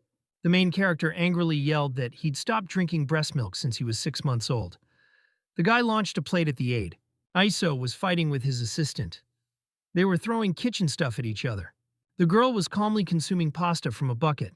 The guy was arguing with the rodent, and they were throwing various things at each other. Zai finished her meal and put the bucket on the table. The protagonist turned around in surprise. He noticed that the girlfriend held out a bucket to him. Z smiled and told the guy cheerfully that it was delicious to her. Iso wiped the girl's face. She sat quietly at the table and tolerated it. Z looked carefully at her food pail. It was completely empty. Very quickly, there was a pile of empty dishes on the table. Tsu consumed the pasta with gusto. The girl's appetite was very large. She learned to use the sticks to consume food. Zai put the empty bucket on the table and smiled happily. After a short pause, the girl held out an empty bucket for the protagonist with a smile. Iso turned to the side and asked his subordinate to bring another packet. The rodent poured boiling water into the pasta.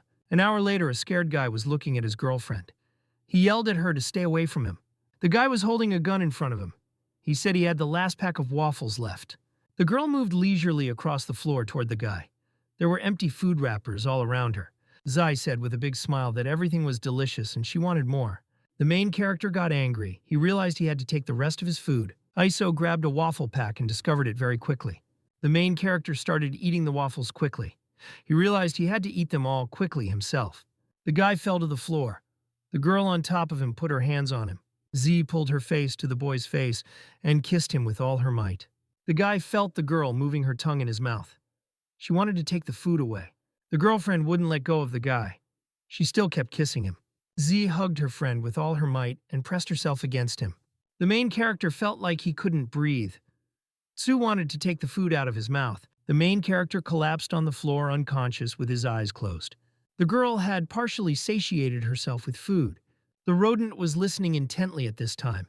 He was waiting for the girl to come to him for food. The cheese was in his food storage. He realized that he would protect the food until the end. The rodent was in the middle of the warehouse. He said he'd created it all with sweat and blood.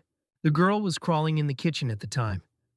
There were empty food wrappers all around her. Suddenly, Z heard a suspicious odor. She sniffed carefully. The girl picked up the towel on the floor and looked carefully in front of her. Z placed her burning hand on the floor to make her way deeper down. The rodent in the basement was very frightened. He lifted his head up and stared intently. Cheese was startled to see the ceiling in his warehouse begin to melt and metal dripped from it. The rodent backed up and jumped away. He was very frightened. The girl jumped inside the warehouse through a large hole in the ceiling. Z landed after a jump on the floor. Her hand was black and red hot.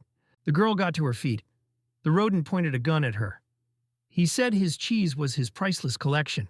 The girl ran up to the rodent very sharply. The cheese was very frightened of her. Zai reached out her hand and used it to grab the weapon in the rodent's hands. Cheese felt his huge automaton getting very hot. He couldn't hold it any longer. The rodent let the weapon out of his hands. It was already beginning to melt. Cheese blew on his hand with great consternation. He burned himself with his automaton. Cheese glanced in front of him and noticed that his weapon had melted into the girl's hand. The rodent was frightened. He fell to the ground and told himself it was the end. The girl reached out her hands and grabbed a package of cheese. She started to open it. Z sat down cheerfully on the floor and began to consume the cheese from the packages very quickly. The girl was sitting near a huge shelf. Food wrappers were lying on the floor next to her. The rodent dropped to his knees. He said the girl hadn't left him a single bite. It was quiet in the lab at this time. Various mutants were sitting in glass cages. The one-eyed mutant told the dragon that Iso wanted to feed him to Big Sis. The dragon replied to the monster that humans underestimated his toughness. The dragon's horns cracked on his head. He said the horns were the hardest part of his body. The monster screamed very unhappily. Its large and powerful horns were very hurt. The protagonist imprisoned his girlfriend for eating his supplies. Iso sighed in a disgruntled voice that the girl couldn't resist high-calorie sweets. especially chocolate. The main character was standing with his assistant near a glass capsule. He said they had no food left in the kitchen. Iso turned to the assistant and wondered why the latter was silent. The rodent said angrily that the girl had eaten as much as 400 pieces of the most expensive cheese. The cheese angrily shouted that such an obnoxious girl deserved to be severely punished. The rodent took out a huge saw. He said he would cut the tsu into many pieces with the destroyer. The protagonist reminded the assistant that the girl was very beautiful. The cheese took out a huge cylinder. He said he would wash Z's eyes with alchemical acid. The guy reminded him that the girl was very pretty. Cheese pulled out a huge jar with a ravenous mosquito inside. He threatened that he would make the brain eater clean his brain for tsu. Iso once again reminded his subordinate that the girl was very beautiful. The rodent told the owner to just lightly punish the girl and that would be the end of it. Cheese said the girl needed to be taught a lesson. Iso thought his subordinate was a wimp. The protagonist thought the girl should be punished. Otherwise, the base will no longer be able to eat sweets in peace. A guy walked up to his girlfriend. He asked if she was prepared. Iso had the girl in his arms. He turned her around so he could hit her from behind. The protagonist swung his arm. He remembered that the girl's mind was on the level of a 2-year-old child. Iso took his hand far to the side and prepared to knock the girl. The protagonist slapped his girlfriend's hand on the back of her legs with all his might. Zai felt an unpleasant pain. She held back from screaming. Iso was punishing the girl and telling her why he was beating her from behind. Zai turned very red after very strong and powerful blows. Tears appeared on the girl's face. She felt the pain after the punishment. Iso continued to spank his girlfriend. He said she wouldn't dare anymore now. Cheese was sitting next to him at the table. The rodent told his master that they now urgently needed to go shopping. The main character looked at the girl. He said he still hadn't even eaten his dinner yet. The guy hit the girl from behind with all his might. He said it was all because of her. Cheese thoughtfully told his host that they needed to decide what to do about the girl. Cheese suggested leaving the girl at the base. Iso fearfully replied that Tsu would destroy the base after they left. Tsu was lying on the couch unmoving. She was holding a toy. The main character looked at her and said she should take it with her. The guy started getting dressed to go shopping. He threw on a vest. The rodent dressed for going out on the town. He hooked a leather belt on his shoulder. The protagonist continued to dress. His assistant threw on a robe and picked up the ampules of weapons. Iso put on his goggles. Zai looked fearfully at the guy along with the rodent. She stood and held the toy in her hands. Cheese lifted the girl's hand up. He said that the pose should be spectacular. The protagonist explained to the girlfriend that she should look sprawling, even if they were going out to get food. The protagonist tells his assistant to activate the alchemical transport matrix. They head to the lighthouse area. The rodent indicated on the remote that they needed to move to the beacon area. The protagonist, along with his companions, stood in the center of the teleportation arena. The girl was very frightened. She was silent and put her hands to her chest. The girlfriend gently reached out and took the protagonist by the glove. Iso turned around and looked at the girl excitedly. He didn't say anything to her. The protagonist thought his girlfriend was a very complex character. The protagonist commanded his companions to prepare to close their eyes. Iso reached sharply to his side and covered the girl's eyes with it. A very bright light appeared from below the arena. The guy and his companions prepared to teleport. A bright pentagram appeared on the floor. It glowed pink. The protagonist found himself on the roof of a large building after teleporting. Iso shouted joyfully that he had finally made it to his criminal paradise. The protagonist stood with his companions on the roof of a high-rise building. They were in the city of Golden. In the center of the city stood the unquenchable lighthouse. Its height was more than 1,000 meters. Iso said there are 32 teleportation points. He likes the lighthouse area best. You can see all of Golden from here. Zai was standing near the railing on the roof. She looked down in admiration. The protagonist told his assistant to buy normal clothes for the girl. The guy said to go to the glamorous Gamera Boulevard. There they would find something suitable for the girl. The rodent said the girl didn't have to wear different clothes. There was hardly any money left from the bank robbery. Iso explained that during the procurement, they would be looking for a place for the next crime. Without expensive clothes, they would not be allowed into the elite places. The main character told his girlfriend to hold his hand. Z very timidly and tentatively reached out her hand to the guy's hand. The main character abruptly jumped off the lighthouse balcony and flew down with the girl. The main character was falling down the beacon. He was holding his girlfriend in his arms. Iso commanded that the anti-gravity alchemical matrix be activated. The guy looked at the girl. His girlfriend closed her eyes in fear. Iso with great care and carried the girl gently in his arms at his side. Sue calmed down and opened her eyes. She looked around at the city around her. The protagonist was flying over the water, with his assistant following behind him. The guy commanded the deputy that they were headed to Gamera Avenue. The rodent said he wanted to go get a hot dog first. The protagonist and his companions found themselves in the city of Golden. In the center of the city near the fountain stood a tall statue of a golden girl. Sue approached the statue and examined it with great admiration. A guy stood nearby. The protagonist was sitting on a bench. He couldn't understand why his subordinate hadn't returned yet. A boy and a woman were walking on the side. He told Mom that his older sister had climbed high and pointed upward. The protagonist said, "No fool will climb the Gamera statue. It's under the special supervision of the heroes." The protagonist got worried. He realized that the older sister could have been a girl. The main character started wagging his head in all directions. He was still sitting on the bench. Iso lifted his gaze upward to the statue. He saw the girl climbing there. The protagonist yelled at the girl to get off the high ground immediately.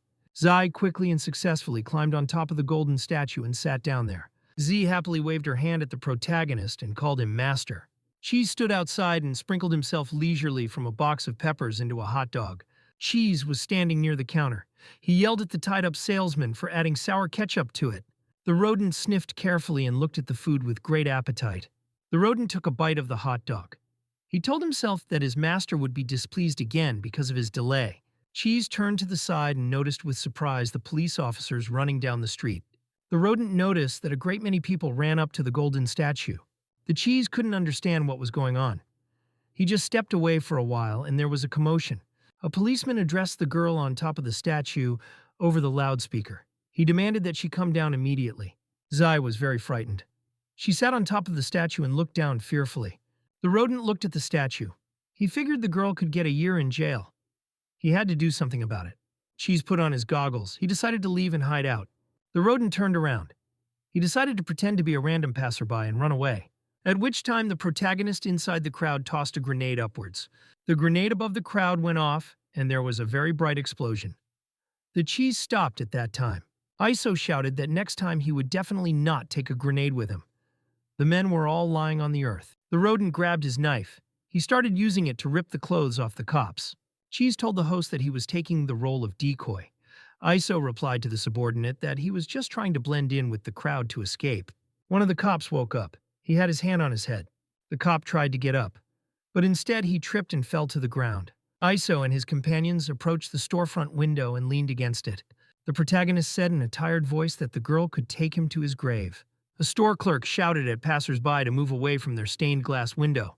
An employee at the store yelled out that the family's stained glass window was made of flowing crystal. The guy told his assistant that the salesman. He was told that stained glass is easy to get dirty. He wondered what they would do. The cheese was very wickedly pleased. He ran up to the verse and laid his paws on it. The vendor shouted at passers-by that they didn't understand human language. The rodent took a large green bill and stuck it outside the store. The seller was very surprised. He couldn't believe that ordinary passers-by had a lot of money. Cheese took a few more large bills in his hands and began to glue them onto the glass. The rodent had covered the entire outside display case with large bills to drool over. The protagonist respectfully told the clerk that they tipped the glass of his store. The salesman bowed to the visitors and invited them into the store. Iso demanded that he be brought the most expensive evening gowns for the girl. The salesman ran out into the street with great care and picked up the bills that had been tacked on. Iso waved his hand at the salesman. The man looked at him happily and collected the bills on the glass. The salesman bowed and asked the customer, what does he want for himself? Iso gestured to the side and said he needed clothes for his girlfriend. The salesman asked the girl what kind of dress she would like to try on. Sue turned around. She looked at the salesman with great surprise. The girl smiled very broadly and cheerfully and answered nothing to the man. The salesman was very much astonished. He said to himself that he had never seen such a flawless beauty. The man looked away and thought the beauty had fallen into the hands of a scoundrel. Iso commanded the salesman to bring out evening gowns for the girl and let her try them on. The salesgirl showed up. She was carrying a whole bunch of suits on the counter. A saleswoman approached a customer and said they would help her try on an evening gown. Iso plopped down in the chair very tiredly. He had to wait for his girlfriend to get dressed. A salesman came up from the side. He poured tea from a jug for the boy and offered him a taste. Iso replied that he would not drink such bitter nastiness. Cheese was trying on a cap for himself near the mirror. The main character demanded that the assistant give him a soda. Cheese threw the guy a can. He said he was picking out a hat for himself to wear to a nightclub. 20 minutes passed. The protagonist couldn't understand why his girlfriend was taking so long. A salesgirl peeked out from behind a screen. She told the guy that the girl wouldn't let him take her clothes off. The main character went into the fitting room. He saw a girl sitting there very scared. The guy demanded that his girlfriend not be cranky and get her clothes off sooner. The girlfriend screamed fearfully. She looked at the protagonist with green eyes. The workers helped the girl take off her clothes and put her in a dress. The guy was sitting in a chair. He kept repeating to the girl in the locker room that he was right next to her. The workers helped Tzu to change his clothes. She stood and kept calling out to her master. Iso was sitting in the chair. He kept repeating to his girlfriend that he was close by. Tzu was scared. She kept calling the guy and calling him Mr. The protagonist sat in his seat and insisted to the girl that he was still around. Tzu came out of the locker room wearing an expensive evening gown called Scarlet Evening. Iso looked at the girl with great admiration. He realized that dresses were coming for her. The salesman came over and told the guy that this outfit looked perfect on his girlfriend. The protagonist angrily told the man that his client was nothing but his maid. The salesman thought that his client was nothing but a boastful rich boy. Tzu told the seller that this dress did not meet his requirements. He asked, "Is there anything else?" The man told the protagonist that even the guests from the Golden Quarter are their regulars. Z came out of the locker room in a white dress. It was called the Purest Core. The main character looked at the girl and said the dress was unusual, but not very formal. He wanted to try on something else. Z came out of the fitting room wearing a golden dress. It was called the Golden Empress. The main character stared mesmerized at his girlfriend. He didn't say anything to her. A salesman came running up from the side. He insisted on calling the guy a young gentleman.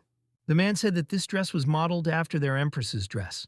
At that time, there was the sound of a car pulling up outside. A large limousine stopped outside the store. Two servants got out of the car. They carried a large black carpet with them. The servants spread the carpet near the car and spread it out on the earth. There was a long black carpet stretched out beside the car. It had a special symbol on it. The man said excitedly that Miss from the Black Palace family should come to them. The salesman took his customers into the fitting room and told them to hide in there. The man indicated to the people inside the fitting room to be quiet there. They should wait for him until Miss from the Black Palace left. The limo doors opened and a woman stepped out. She was wearing expensive jewelry. The client got out of the car. A red-clad security guard stood beside her. A lady from the Black Palace named Renee was pacing barefoot on a black carpet. Renee stopped halfway through. She told her guard that her feet were a little cold. The guard bowed to her mistress and told her to keep it for her. The woman grabbed her blade and swung it from side to side. After a few powerful swings of the sword, bright flames appeared all around. The guard pointed her hand to the side and said her mistress could pass. Two servants were straightening the carpet and pulling it up to the front of the store. The man bowed to the girl and greeted the miss from the Black Palace. Renee told the salesman to lead her to a limited edition black gothic Lolita-style dress. The man told the girl that they refused other customers to have the dress waiting just for her.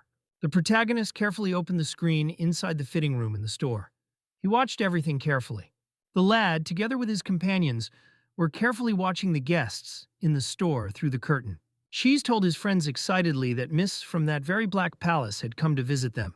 The main character explained that the Black Palace is home to one of the world's most aristocratic families.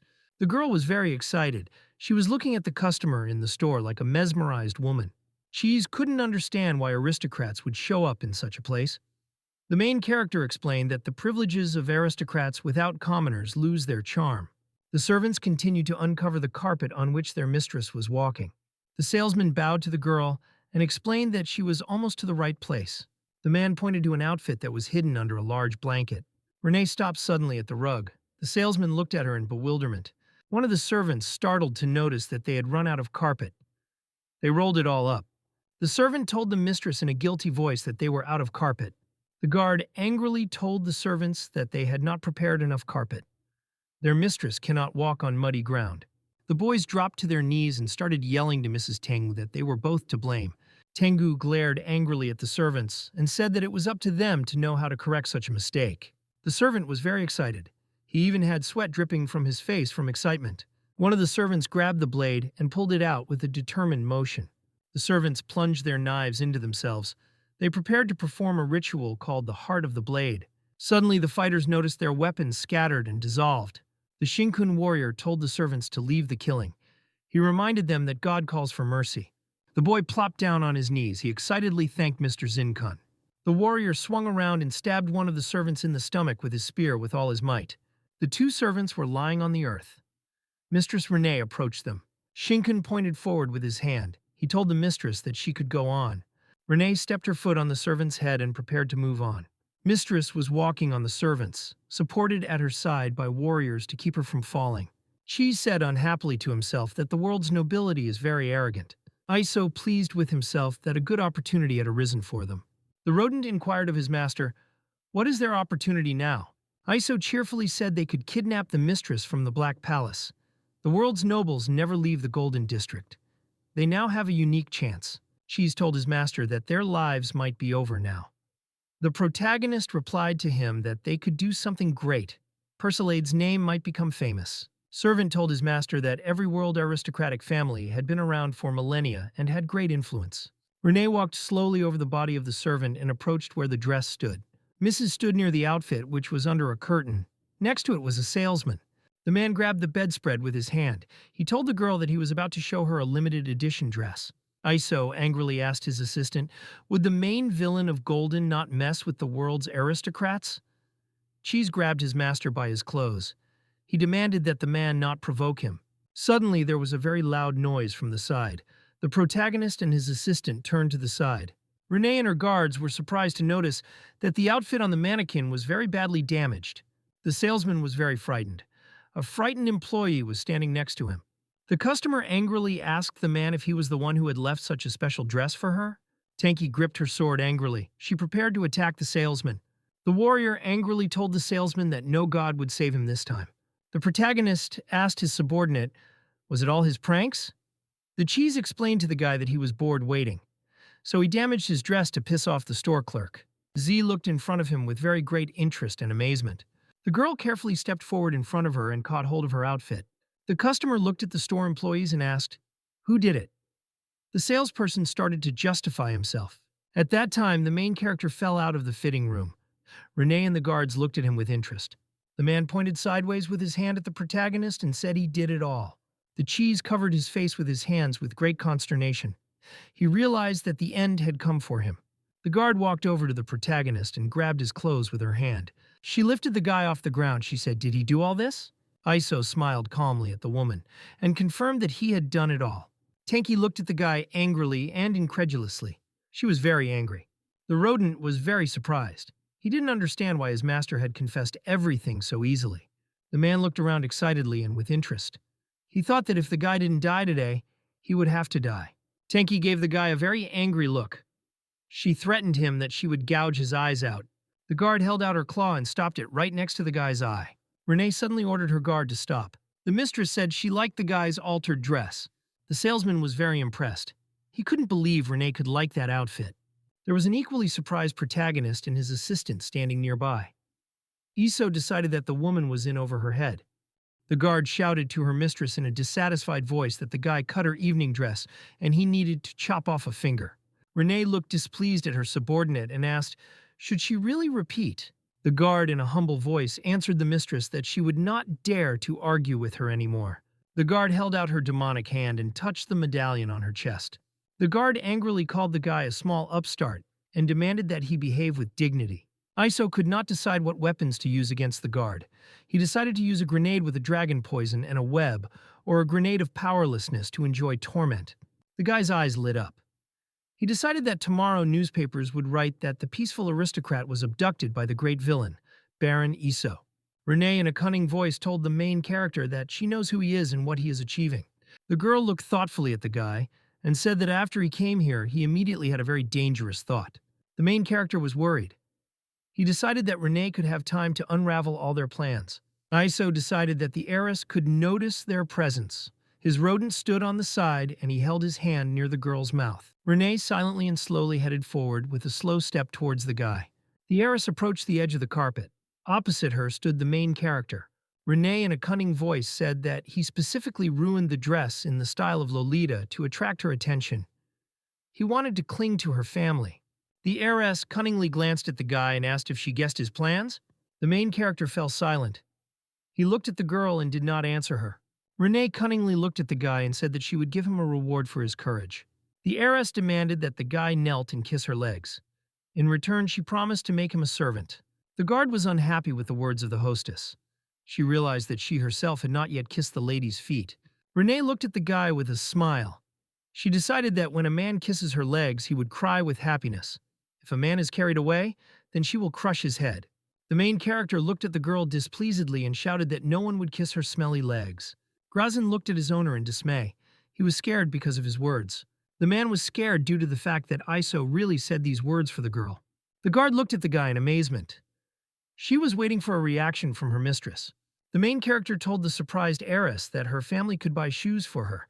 Then she will not have her legs to sweat and stink. The cheese shouted in a loud and displeased voice that the guy was only exacerbating the situation. The heiress was angry when she heard such words from the guy. She felt a strong resentment in herself. Renee, in a nap and a crying voice, shouted that her legs were stewed with spirits every day and they did not stink. The heiress waved her hand in displeasure. She decided to hit the protagonist. Iso decided to himself that as soon as Renee is waved with his hand, he would grab her and throw her grenade of powerlessness into her. After that, the abduction will end. The heiress held out her hand in front of her and prepared to hit the guy. At this time, the girl jumped out of the next room and ran to Iso. The girl extended her hand and grabbed the heiress's hand. She did not let her hit the frightened protagonist. Grizzen was surprised. He could not understand how his companion could be the abyss so quickly. The guard ran up from the side and handed her knife in the direction of the girl. The bodyguard with the blade in her hand strictly demanded from the girl to remove her hands from her young mistress. The protagonist closed his eyes with his hands displeased and said that their affairs are very bad. LMER stood and calmly looked at the blade in front of her. She still held the hand of the heiress. Renee turned around and looked with great interest at the stranger next to her. The heiress strictly demanded from the guard to remove the sword. The bodyguard warned the mistress that the stranger wanted to attack her. Renee explained to her guard that the girl defended the guy behind her. The main character was surprised to realize that the heiress saw a connection between him and his girlfriend. Renee went to the stranger and in a displeased voice told her that she also sunk on the guy and wants to support him. The guard was surprised and frightened when she heard such words from the mistress. The man was scared. He felt strong discontent and could not understand what was happening at all. Renee could not understand why the girl opposite her was silent. She decided that she was very proud or had already begun to act. The stranger with green eyes calmly looked at the mistress and did not answer anything. Renee told the girl that she does not look like a commoner. She explained to her that she would not give her anything out of what she liked. The heiress looked strictly at the girl and demanded that she call the price. The stranger was silent. She looked at the mistress in displeasure and incomprehensibly. The main character in a cunning voice shouted to the mistress that her family should call the price.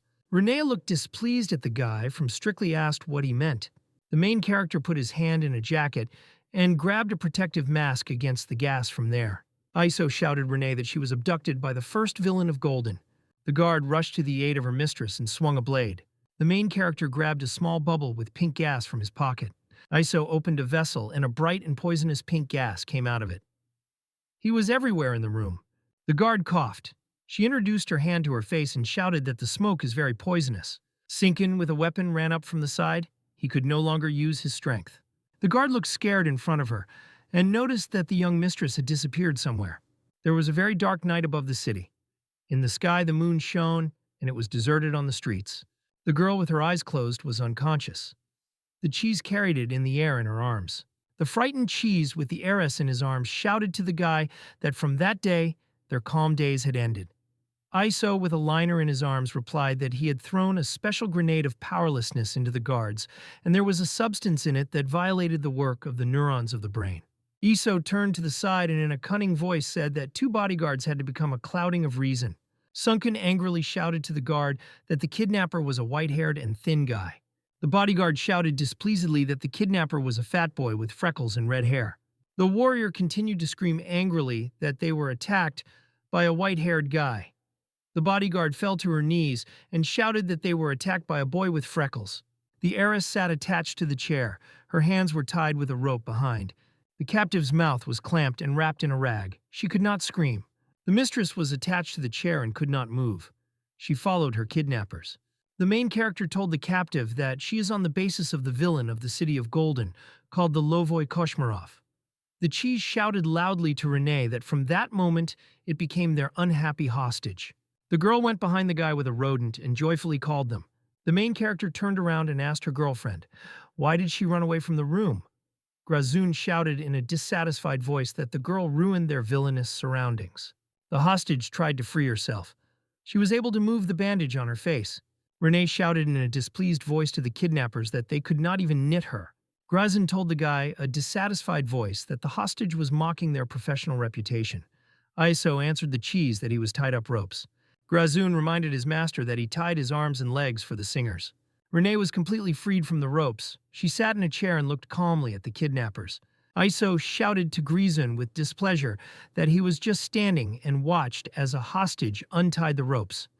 The cheese answered the guy that the girl was already freed while he was talking.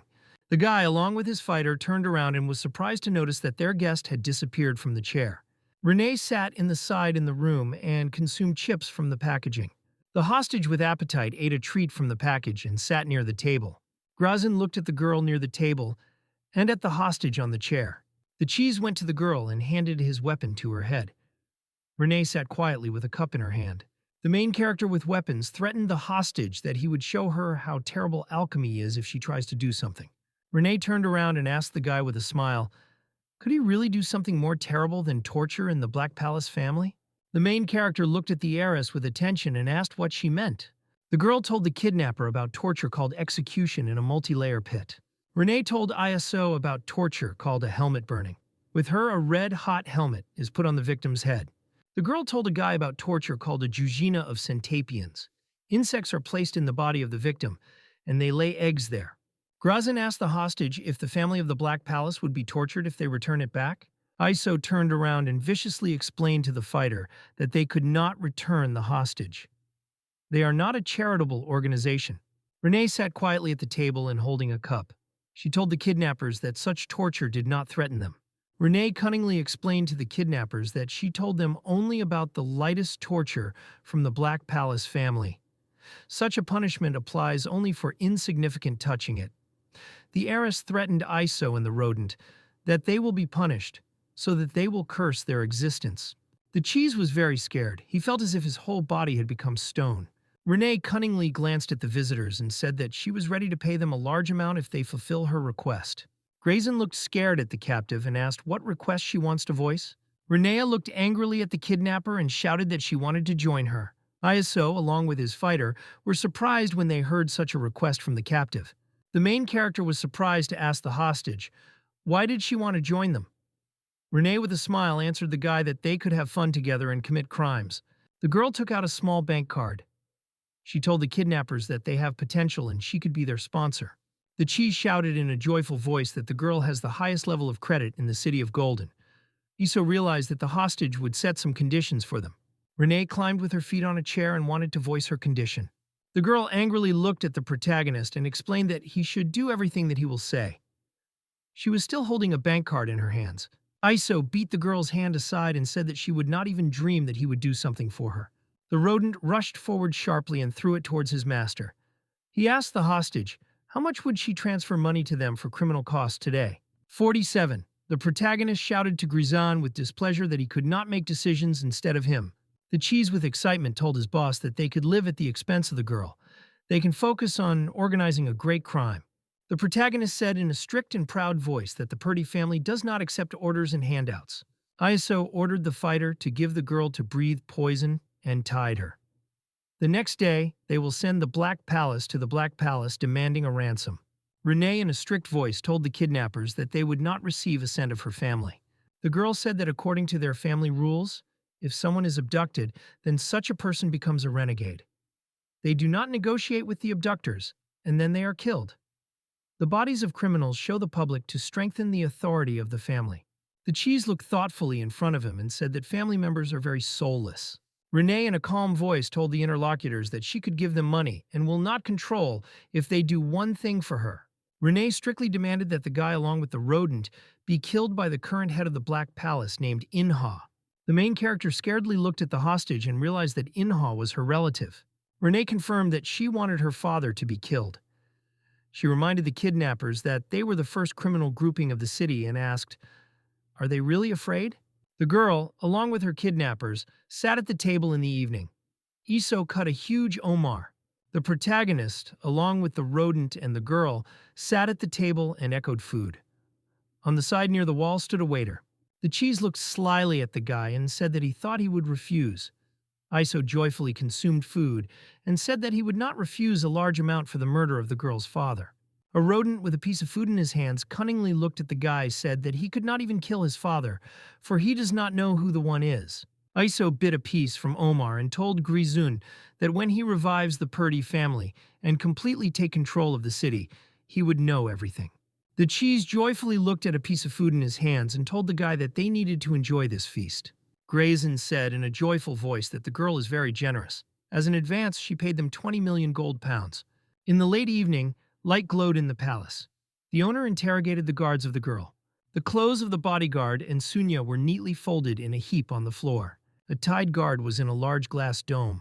Her hands were constrained by chains. The bound warrior Sunkun was inside the liquid in a large dome. The owner of the palace sat in his place and interfered with a stick of insects inside a large golden bowl.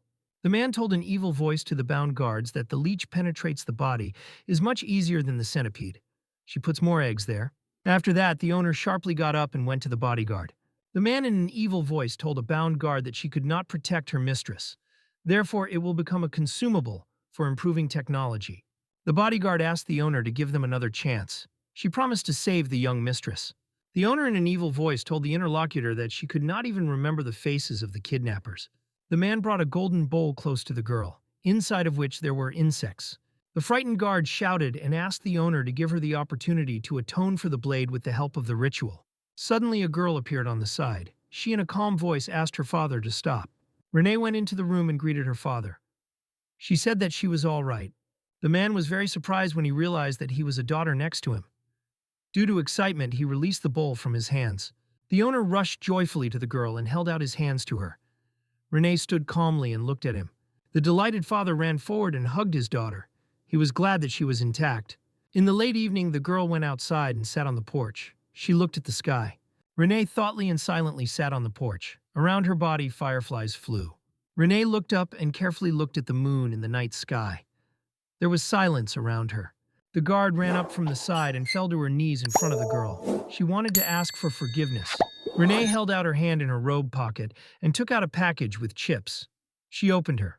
The bodyguard was surprised due to the fact that the mistress handed her a package of food. Renee handed the chip for the guard and said that she would try them. The bodyguard took food from the package. She asked the mistress, where did she get such cheap food? The snacks have always been banned in their family. Renee looked at the guard and said that she would eat and did not ask unnecessary questions. The bodyguard dared and grabbed a whole bunch of chips and swallowed them. The guard shouted in a joyful voice that she really liked the taste and texture of food. The bodyguard with appetite consumed chips. She asked the girl with interest, how did she run away from the kidnappers? Renee cunningly glanced at her guard and told her in response that all this was a secret. The bodyguard sat and looked with great interest at her mistress nearby. The cheese after dinner told his master that the family of the girl, Renee, is very strictly treated. They are forced to study martial arts and the technique of murders from 5 years. Iso told Grizun that their captive was holding a bunch of blades and needles in his clothes. She had a complete opportunity to cut their throats. The cheese in a cunning voice told the guy that the girl wants to sponsor him and wants to tie him to her. Iso answered the fighter that he could pack him in a box and send him with his things to the Renee family mansion. Iso said in a thoughtful voice that his cooperation with the girl is limited to the murder of the head of the family. The cheese told the guy that after the death of the girl's father, she would capture the dominance in the family. They will no longer need to worry about financing their operations. The fighter reminded the guy that he took revenge on the hostage before letting her go. Renee was connected. Near her leg there was a small leaf. She shouted to the main character to let her go. The small leaf began to hesitate from side to side. He hooked the girl's leg. Renee screamed loudly and frightenedly. She felt a strong tickling on her leg. Iso held a remote control in his hands. He said angrily to the girl that he used special burning grass against her. After touching the skin, itching intensifies exponentially. The leaflet began to move from side to side and tickle the girl's leg. An hour later, Renee continued to sit tied to the chair. She screamed viciously to the guy that she would not forgive him. The girl was lying at home in her mansion. She raised pink legs over herself. Renee lay on the bed and looked in front of her. She repeated to herself the name of the protagonist. In the police station, the officer asked the man, "Is the amount of damage to be 800,000?" The interlocutor shouted in an exciting voice that the 3 outfits were exclusive work of the master. The officer looked at the documents and said in bewilderment that the signs of criminals were completely incomprehensible. The young lady said that she was abducted by a fat guy with freckles and yellow hair. Her partner was a hair of a man. The man jumped up and shouted that there were 2 criminals. He gave signs of the protagonist and Rat. The policeman told the guest that according to the principles of freedom of testimony, they could not accept his words. The door opened and hit the policeman on the head. The girl went and angrily asked, "Who lost 800,000 in one night?" The officer asked the guest displeasedly, "Who was she like that?" The interrogation room was not created for outsiders. The girl took out her certificate and showed a surprised policeman. The guest showed documents. Her name was Barbara Polyuya, and she was the new chief in the police. The man looked at the girl in surprise and asked if she was their new boss. Barbara threw her legs on the table and asked if she really didn't look like a boss. The boss threw her legs on the table and held the candy in her hands. She said in a cheerful voice that only the highest positions can afford to sit so brazenly. The officer jumped to his feet and viciously asked the interlocutor, "What was happening here?" The girl in a cunning voice told the policeman that he had to be more hollow with him to obey her. Barbara, with a lollipop in her mouth, told the officer that she would allow him to touch her once. Then he will become her obedient dog. The officer was very angry when he heard such words from the girl. The man ran out the door and slammed her with all his might, The policeman near the door told himself that he would ask the guard, how did they miss the psychopath here? On the side of the officer was approached by the captain of the investigative group of Tehran named Smolyanaya Rog. He told Mark that a new boss had arrived at them. She wanted to visit the interrogation room. Mark asked the captain, "Will the girl be their new boss?" The horn answered the officer that he was never joking. The police fled next to the captain and cheerfully discussed their new boss. One of the guys shouted that he would wear water to the boss in the office. Ring looked at his subordinates and shouted very viciously to shut up. The horn told subordinates that they would not underestimate the girl. He reminded them that the main directorate was in no hurry with the order of appointment. The situation lasted a whole year and they know about it. The captain shouted to his subordinates that she suddenly came from the Barbar department. He requested data from the archive to find out the track record of this new boss and received results. Mark, with excitement, asked the horns, "What did he get the results?" The captain, with excitement, told his subordinates that nothing was found about Barbara in the archive. Therefore, behind her, most likely there is a big person who sent her here. A new boss came up from the side and asked with a smile, what was it in front of her for an important bump? The police unexpectedly scared and bounced to the side. Barbara waved her hand. The captain, along with his subordinates, became in line and shouted to the boss that they were listening to her instructions. The boss looked at the subordinates and in a cunning voice said that they did not need to be so nervous. Barbara smiled slyly and said that she was using joy, enthusiasm, and extraordinary in work. One of the officers told the girl that she had just uttered 4 words. Barbara approached the subordinate and pointed her finger at him. She promised him praise for his fearlessness in front of his boss. The boss hugged her neck and said that she wanted to give him a reward. Barbara stuck a small green sticker with a frog on her face, surprised by the policeman. The boss told the policeman with a smile that several criminal cases were united in one case. Barbara glanced at the workers and said that if someone finds important clues to solve the case, she would receive a personal meeting with her. The police ran very quickly to the side of the corridor. The boss stood and looked after them. One of the employees reminded the captain that he did not like thin human women. The horn on the move answered the interlocutor that he wants to reveal the crime. Barbara carefully looked at the photo in her hands. She told the guy that she would definitely catch him. The girl looked at the photo of the protagonist when he flew at night with a girlfriend in her arms. Barbara was on the street at that moment on the square when the main character flew there. She photographed him. Golden Bolshoi was near the lighthouse. He was brightly lit from the inside. 2 guards stood near the red carpet near the entrance to the building. The guy told his surprised friend that the next Friday they would give Mayor here. The colleague answered the interlocutor about the secret group called Hellish Dogs. The whole West is horrified by the phrase alone about these dogs. The employee said with excitement that the group invaded the golden district of their city to secretly kill the world nobility. The city allocated 3 heroes to eliminate these killers. But the attackers still slip away from the pursuers. The guy looked in front of him in surprise and noticed how a girl with long yellow hair passed by him. The guard was surprised to see how the main character passed by him in an embrace with his girlfriend. The main character calmly walked along the red carpet, accompanied by his companion. The rodent with glasses approached the guy from behind and said that if he would look at the girl, he would knock his eyes to him. The guard was scared by the guests on the red carpet and asked for forgiveness from them. The guy with a displeased voice reminded his friend that he did not check the tickets at the guests. The guard said that the girl has expensive clothes, and this means that she is from a rich family. Iso stroked his contented girlfriend with his hand and said that she behaved very naturally. The cheese stood aside. He told the guy displeased that the next time he would be the accompanying person. The main character handed the lollipop to his girlfriend. He explained to the fighter that they now needed to study the plan of the theater. The performance will be next Friday. The presence of a family from the Black Palace is planned. The girl came up and carefully studied the posters on the walls.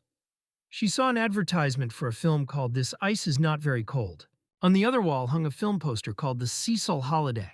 The girl came up and saw a film poster called Gordon on the wall. Iso, accompanied by his companion, stepped aside. The girl was still standing near the wall and looked with interest at the posters. The main character approached the large golden doors. He saw the main hall in front of him. Iso held out his hand to large doors and opened them. A rodent walked behind him with his girlfriend. The guest stopped near the advertising poster. She studied him carefully. The girl saw an image of a man on the poster. It was a great drama master named Mayer. The girl remembered the man from the poster. He once held her in his arms when she was small. Someone came in and pulled a little girl from a man in his arms. She screamed and held out her hand forward. 2 hours later, the protagonist went into the room and asked Ryzan if he finished with the plan. The cheese extended his hand to the owner with a box and said that even the location of the garbage tanks was indicated there. Iso stood in the room and asked with excitement at the rodent, "Where is the girl?" The cheese turned around and shouted that it was not here. The girl in a golden evening outfit was sitting on the street very sad. It was pouring it with pouring rain. 2 hours ago, the girl stood inside the building. She carefully looked at the film of Fisha in front of her. The guest extended her hand forward and touched her to the poster with the actor. The girl touched the image of a man on a poster with her hand. She knew him. Suddenly, the stranger came up on the side and asked the girl, "Is she really his fan?" The actor came up and looked with a smile at an unfamiliar fan in front of him. The actor went to the poster and said that for him a great happiness to perform in the city of Gauden. The man looked at the girl with interest and asked what this beautiful lady's name is. The guest was silent. She looked at the man in dismay and did not say anything. The girl extended her hand to her head and wanted to say something. She could not squeeze out a word. The guest in a very trembling voice wanted to tell the man what her name is. A little girl ran up to the actor and hugged him. She called him a father. The woman came up and shouted to the girl Milo so that she would not be so ignorant with her father. Milo stood near her father and said in a joyful voice that her dad is a famous playwright named Mayer.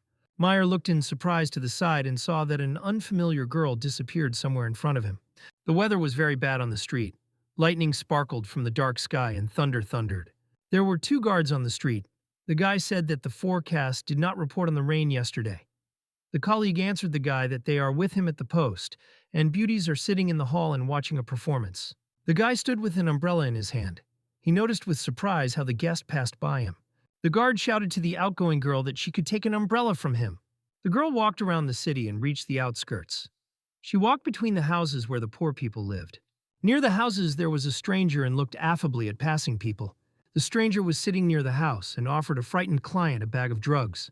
The girl in a costume of death with a scythe stood, and the old man passed by her. He handed her a red card. The girl in a gold dress walked along the street and hooked the old man's shoulder with her hand.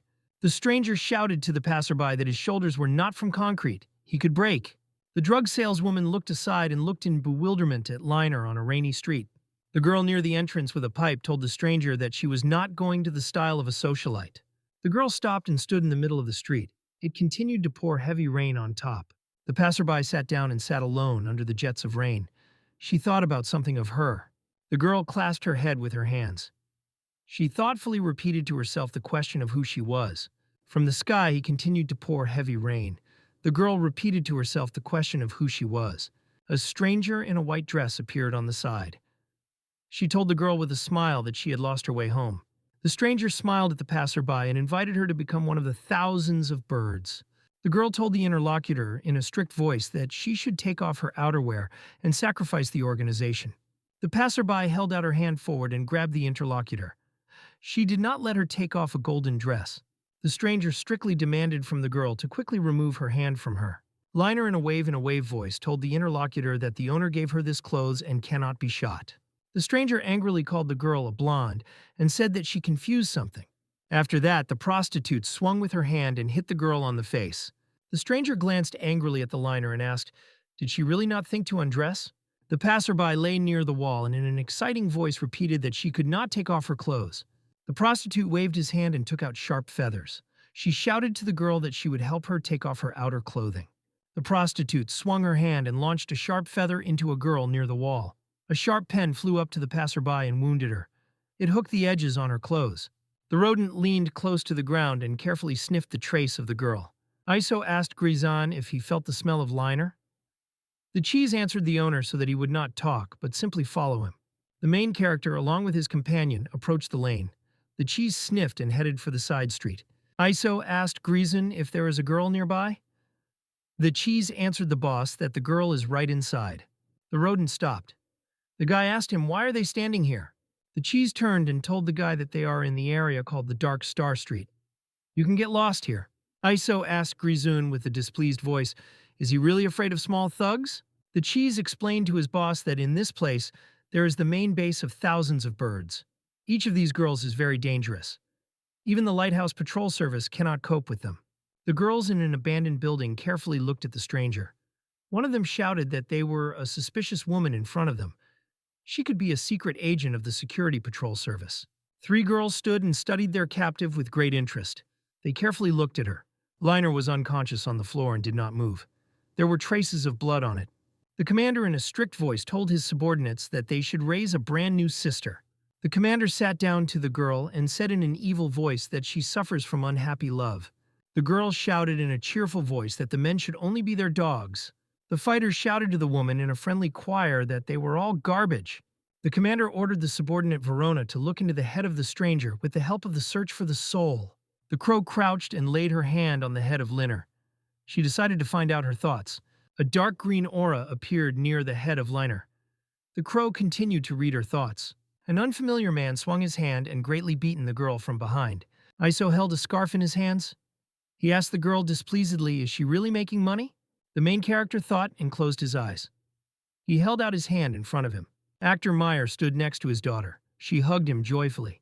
Someone dragged the girl aside in her arms. She held out her hand forward and called her father. The little girl sat lonely in the cell behind bars. She trembled in fright. The stranger in the mask went to the cages of the cell and threw the girl potatoes. The potato rolled on the floor to the girl. She continued to sit and tremble. Hungry children sharply rushed forward to have time to grab food for themselves. One girl extended her hands forward to prevent her opponent to grab food. Other boys rushed to the potatoes. The children sat in the corner of the room near the grill and fought among themselves for a piece of food. The boy joyfully grabbed a large potato and prepared to eat her. Another child sharply rushed to the boy on the side and with all his might hit him on his head. The hungry boy grabbed his hands by a piece of potatoes and managed to bite a little. The girl ran up from the side and with all her might hit the guy with a stone on the head. The girl held out her hand to the ground where a piece of potatoes lay. An unconscious boy lay nearby. The girl with potatoes in her hand angrily glanced at her neighbor and said that she would not even think of taking prey from her. A stranger in a mask near the cell said that only a dog that can pull out a piece can survive in this place. The man shouted to the children that they were a flock of hellish dogs. They must comply with the owner of the owner. The crow was very scared when she looked through the whole memory of the girl. The protagonist put a bank with a green insect in his head in the lane. Iso sternly asked a frightened guy if he saw a beautiful girl in a gold dress here. The main character maliciously told the interlocutor that if he is lying, he will finish the same way as his friend. The man turned around and saw a huge green mosquito next to him stung in the guy's head on the ground. The cheese was surprised to think that the main character today used a brainless mosquito for the first time. The man jumped up and showed his hand to the side. There, a girl called a silver rat took a stranger. The protagonist demanded in a strict voice a man to creep forward and show the road. Iso, along with his companion, entered the warehouse. The bodies of people were lying around. The main character with fright noticed how the bodies of the fighters were everywhere. There were traces of blood next to them. The main character approached one body of a man and carefully looked at the wound on his throat. Iso looked at the man's body and said that a mortal wound appeared after cutting his throat with a blade. The cheese looked around at other bodies, and they were also all with a cut throat. The protagonist said in a thoughtful voice that Liner would use the thermo butcher press against the attackers of the steam. The guy did not understand why people around had wounds in the form of a cut throat. The girl lay on the ground and croaked so that someone went to her aid. The main character called his assistant. The girl was still alive. A very wounded commander lay on the ground without clothes. There were blood spots around. Grayson said, in surprise that in front of them lies the leader of 1,000 birds. Iso shouted to the fighter to save and interrogate the girl. Iso introduced a special drug into the body of the commander. He launched him into the spinal cord. After 3 minutes, the commander began to recover. The breath returned to her. The frightened girl looked in front of her and said that she did not see the blade here. The main character strictly asked the girl, did the stranger in a golden dress kill all the people around? The frightened commander lay near the wall. She screamed that she knew nothing. Liner extended her hand forward and grabbed her frightened crow. The girl squeezed the raven's hand with all her might and she broke in half. Liner continued to hold and squeeze the opponent's hand. The raven screamed very loudly. The girls around frightened glances looked at the stranger. Liner got to her feet. A girl with blue hair stood and looked at her rivals. Liner continued to squeeze the raven's hand with all her strength, with all her might. She looked angrily in front of her.